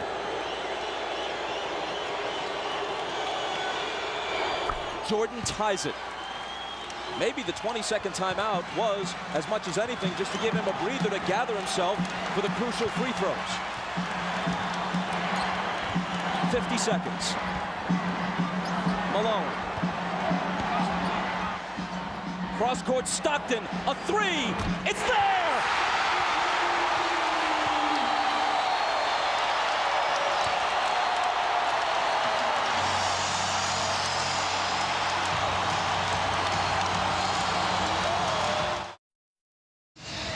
Now Ron Harper is guarding Stockton, who cuts through. Pippen is going to double team. So watch what happens now. Stockton's going to circle through, and Antoine Carr dives down, so Harper has to play him. Now on the skip out pass, Stockton hits the three. What a huge shot to put his team up three. Look how close his foot was to the line here. A three by inches.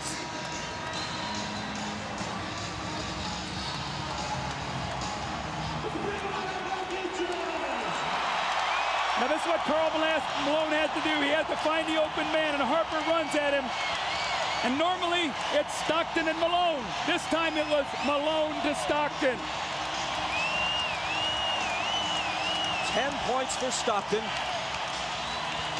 At age 36, he's played more NBA playoff games than anyone in history without winning a title. Now the Bulls would like to get 2-for-1 possession here. Try to get a quick score, get to the free throw line to give them 2 opportunities to 1. Pippen into Jordan. Michael working on Russell. Brings them to within 1. They scored within 4 seconds there. That's how quickly that changes now. Now it puts the pressure on the Jazz to score once again. Jordan with 43. Malone is doubled. They swat at it and steal it.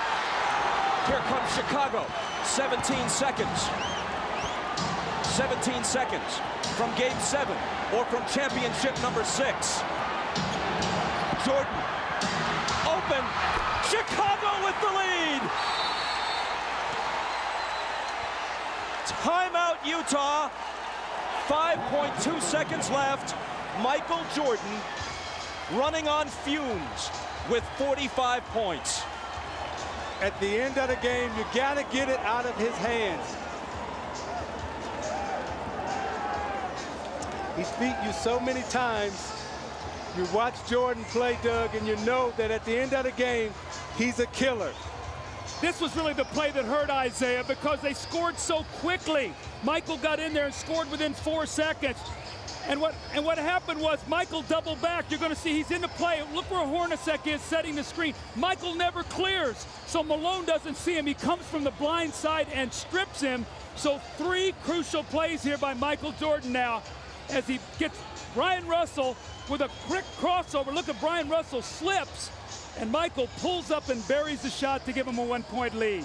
That may have been, who knows what will unfold in the next several months, but that may have been the last shot Michael Jordan will ever take in the NBA. Watch Jordan's left hand here as he gives Russell the push. The referee can't see that. Jordan frees himself up for a clean look. The greatest thing about Jordan is he has all the tricks. That's why it's so difficult to guard him. If that's the last image of Michael Jordan, how magnificent is it? I don't think you can put it into words, Bob. I mean, what he's done here in this 4th period, you see the 16 points. He got about a minute's rest and had to come back in. And Scottie Pippen has played a gutty game today, but still plenty of time here for Utah to try to score. But that's what Jordan is so smart at with his brains. He rested on defense so he would have enough energy down the stretch to perform. All right, 5.2 seconds. Utah down 1. Coach? Well, you've got to do one of 2 things. You've either got to get the ball to a guy where he can attack the basket. Utah loves to run a play up at the top where they wrap a guy to the corner and then pin down and catch at the top. You know if Malone gets it, they're probably going to run at him. Stockton and Hornacek have made key shots their entire career. Stockton, Hornacek, Antoine Carr, Karl Malone, and Brian Russell. If they score, there's a Game 7. If they don't, for the 2nd straight year, they go out in 6. Stockton, Harper's on him. Behind the screen, Harper got a piece of it. It comes off. The Chicago Bulls have won their 6th NBA championship, and it's their 2nd three-peat.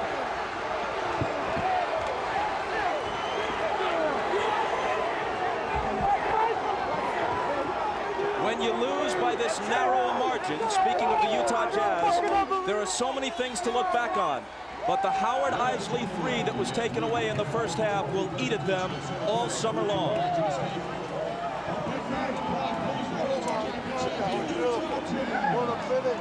Jackson and Jordan, perhaps for the last time.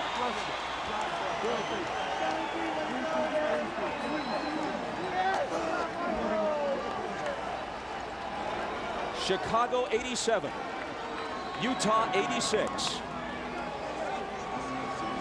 Jerry Sloan showing class, trying to shake hands with each and every member of the Chicago Bulls, who won 2 out of 3 here and 2 out of 3 in Chicago. Thank you, boy. David, thank you, boy. Thank you. Statistically, especially in terms of shooting percentage, Michael Jordan has had better games. But when you consider at age 35, the games he's played this year, the grinding minutes he's played, and Scottie Pippen being all but incapacitated tonight, and the fact that they're on the road, and the fact that the odds would shift to Utah's favor for a Game 7, yes, MJ rose again.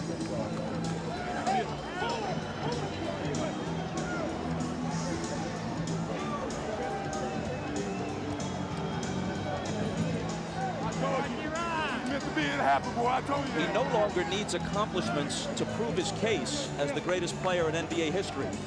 He just adds to it. And if this is the final chapter, what a way to close the book.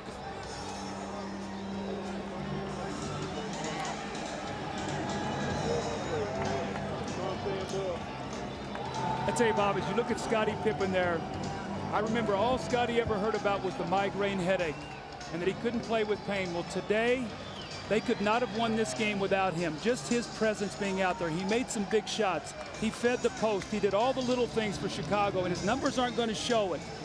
But Michael, once again, with the heroics, the unbelievable plays. But his sidekick, Scottie Pippen, was there for him when he needed him. And I'm watching Michael Jordan hug his mother right there.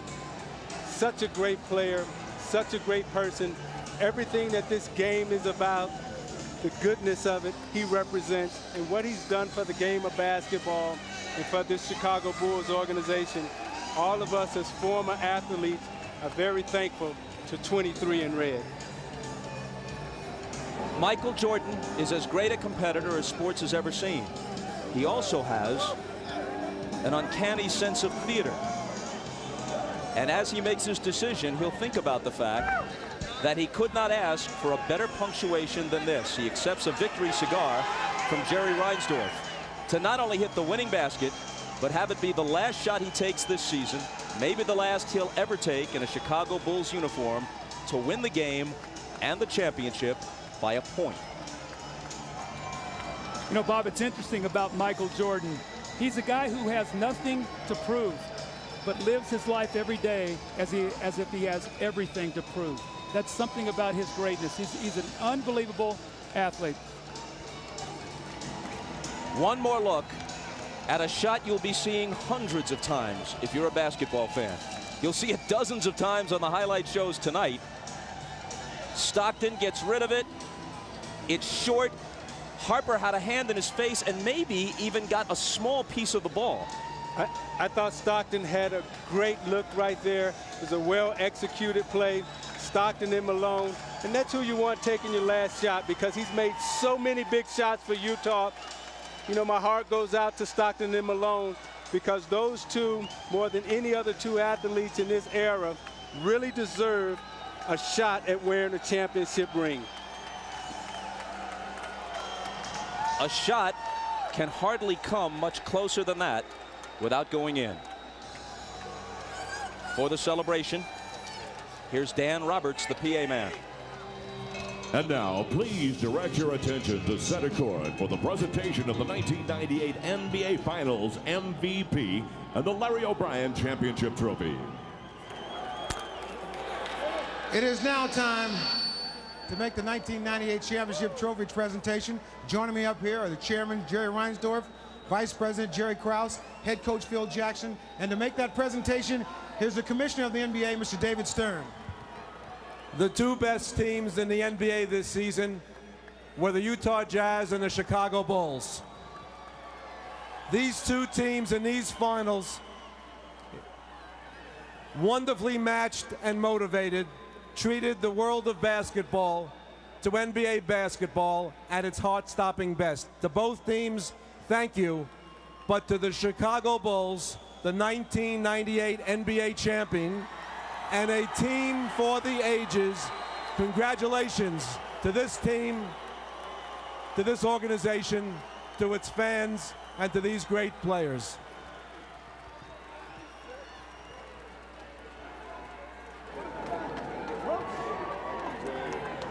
All right, Mr. Reinsdorf. Chicago Bulls fans all over the world would like to know, are you going to do everything you can possible to bring these guys back here to try to do this all over again? Well, let me first, Ahmad, say that on behalf of millions of Bulls fans all around the world, it's an honor to accept this trophy. It's only unfortunate that we can't have co-champions, because this Utah Jazz team is just the greatest team that we've ever played. 2 years in a row, they took us as far as you could take anybody. Winning six championships in 8 years is unbelievable. It's a tribute to a great coach and his staff, great players, Scotty and Michael, an unbelievable performance by Scotty and Payne tonight. Jerry Krause and his staff, just unbelievable. And on behalf of millions of Bulls fans all over the world, I can only hope and pray that Michael and Scotty will come back and defend the championship one more time. I take that as a yes. You are going to try to bring them back. Jerry Krause, you have to be very proud of this team. I'm so proud of these players and the staff. And this is for the fans back in Chicago, the greatest sports fans in the world. And we're just so happy. We're going to celebrate safe, guys, and we'll be home tomorrow morning. All right, Jerry, let me ask you, you do everything you can to bring these guys back. Well, you know, tonight all I want to do is celebrate and have fun, and we're going to talk later on. But this is a great occasion. And what Jerry said about the Utah club, Jerry Sloan and Scotty Layden are special people, and this is just a great organization, and it's somebody that you're proud of that you can be with. All right, Jerry, let's talk to Phil Jackson. Yes, I'm on. Once again, another journey to the top of the mountain. How is this one different from the other 5? Well, Ahmad, we had to fight our way through this one. This is a real struggle for us this year against overwhelming odds. Maybe not as talented as the last 2 years, but they had a great heart. Hearts of a champion, as Michael has said, and they won it. All right, you will celebrate tonight. Are you going to come back? Gee, that's a great question, Ahmad. I'll dodge that one right now. Thanks. All right, Phil. All right, once again, it is now time for the 1998 NBA Finals Most Valuable Player Award. And once again, here's the Commissioner, David Stern. Big surprise. 6 championships, 6 MVPs. Michael Jordan, get over here. You grace us with your presence. You've contributed mightily to our league. And tonight you gave one of the singular performances in the history of the NBA Finals. Thank you and congratulations, 1998 NBA Finals MVP, Michael Jordan.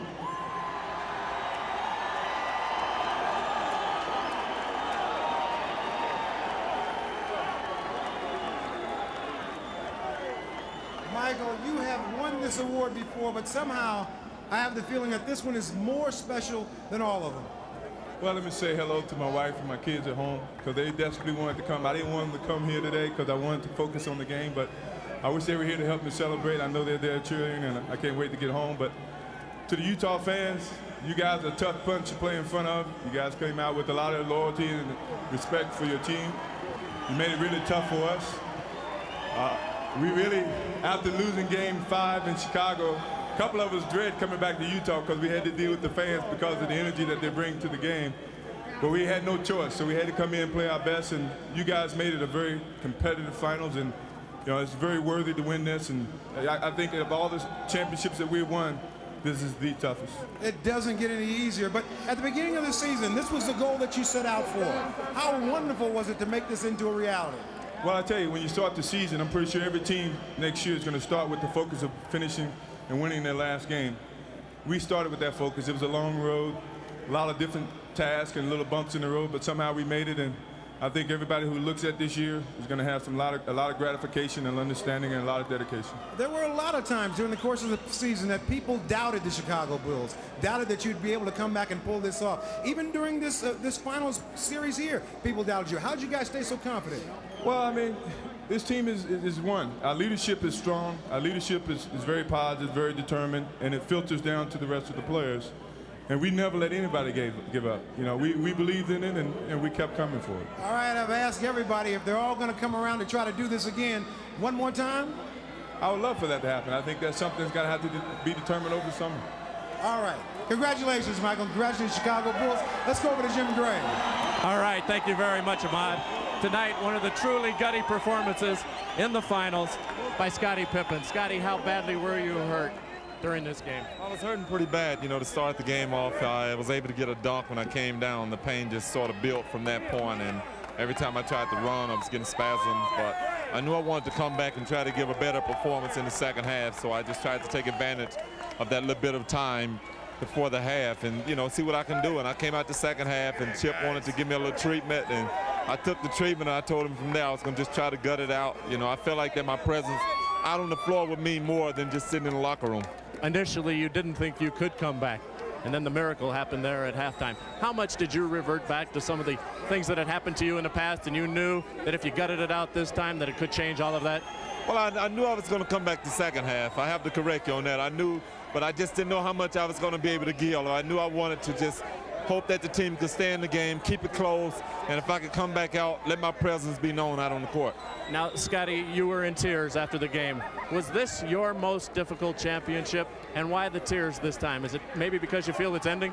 Well, I think they all have brought tears to my eyes, but this one's so difficult because, you know, I felt like to some degree without me being out on the court that I was kind of letting the team down, and they understood, but, you know, I wanted to be there. I wanted to be a present. I wanted to play a major role in the game, but the other guys came off the bench, held us in there the first half, especially Michael. He had a heck of a game, and, you know, everything else is history. Now, you hold the key here to these teams returning. Michael said if you come back, he'll come back, and Phil and so forth. What are your thoughts? Will you come back? Would you take a one-year deal? What will go through your thought process in making this determination? Well, Jim, right now I just have to, you know, let everything soak in. You know, there's a lot of opportunities out there for me, and, you know, I have to look more down the road at my future, but, you know, I don't know. You know, after all this soaks in and get back and get my back on track, you know, you never know. Is there a twinge of sadness with you, a little melancholy feeling right now that it may be ending? Excuse me? Are you feeling a little sad right now that this could be coming to a close? No, not really. You know, we're going to enjoy this, and, you know, as long as we can. You know, as a player right now, I don't feel like it's over. You know, we got a lot of celebration to do, and I'm not really looking forward to next season right now. Final thought, the Utah Jazz and Karl Malone, a spectacular effort. What would your thoughts be toward them? It was great. You know, Karl and John, you know, they're some gutty performers. Whether it's Hornacek, Russell, who's grown and matured and, you know, had a fabulous series. You know, we take our hats off to this team. The fans here have really came out and made us work hard. You know, it was a great series. You know, it was a even better series than last series, even though, you know, both series ended at 6 games. This topped it all. Scottie, congratulations. A truly gutsy performance. Thank you. All right, let's go back now to Bob Costas. Thanks, Jim. To back up the accolades offered to Karl Malone by Scottie Pippen, Malone had 31 points, 11 rebounds, and 7 assists in 43 minutes tonight.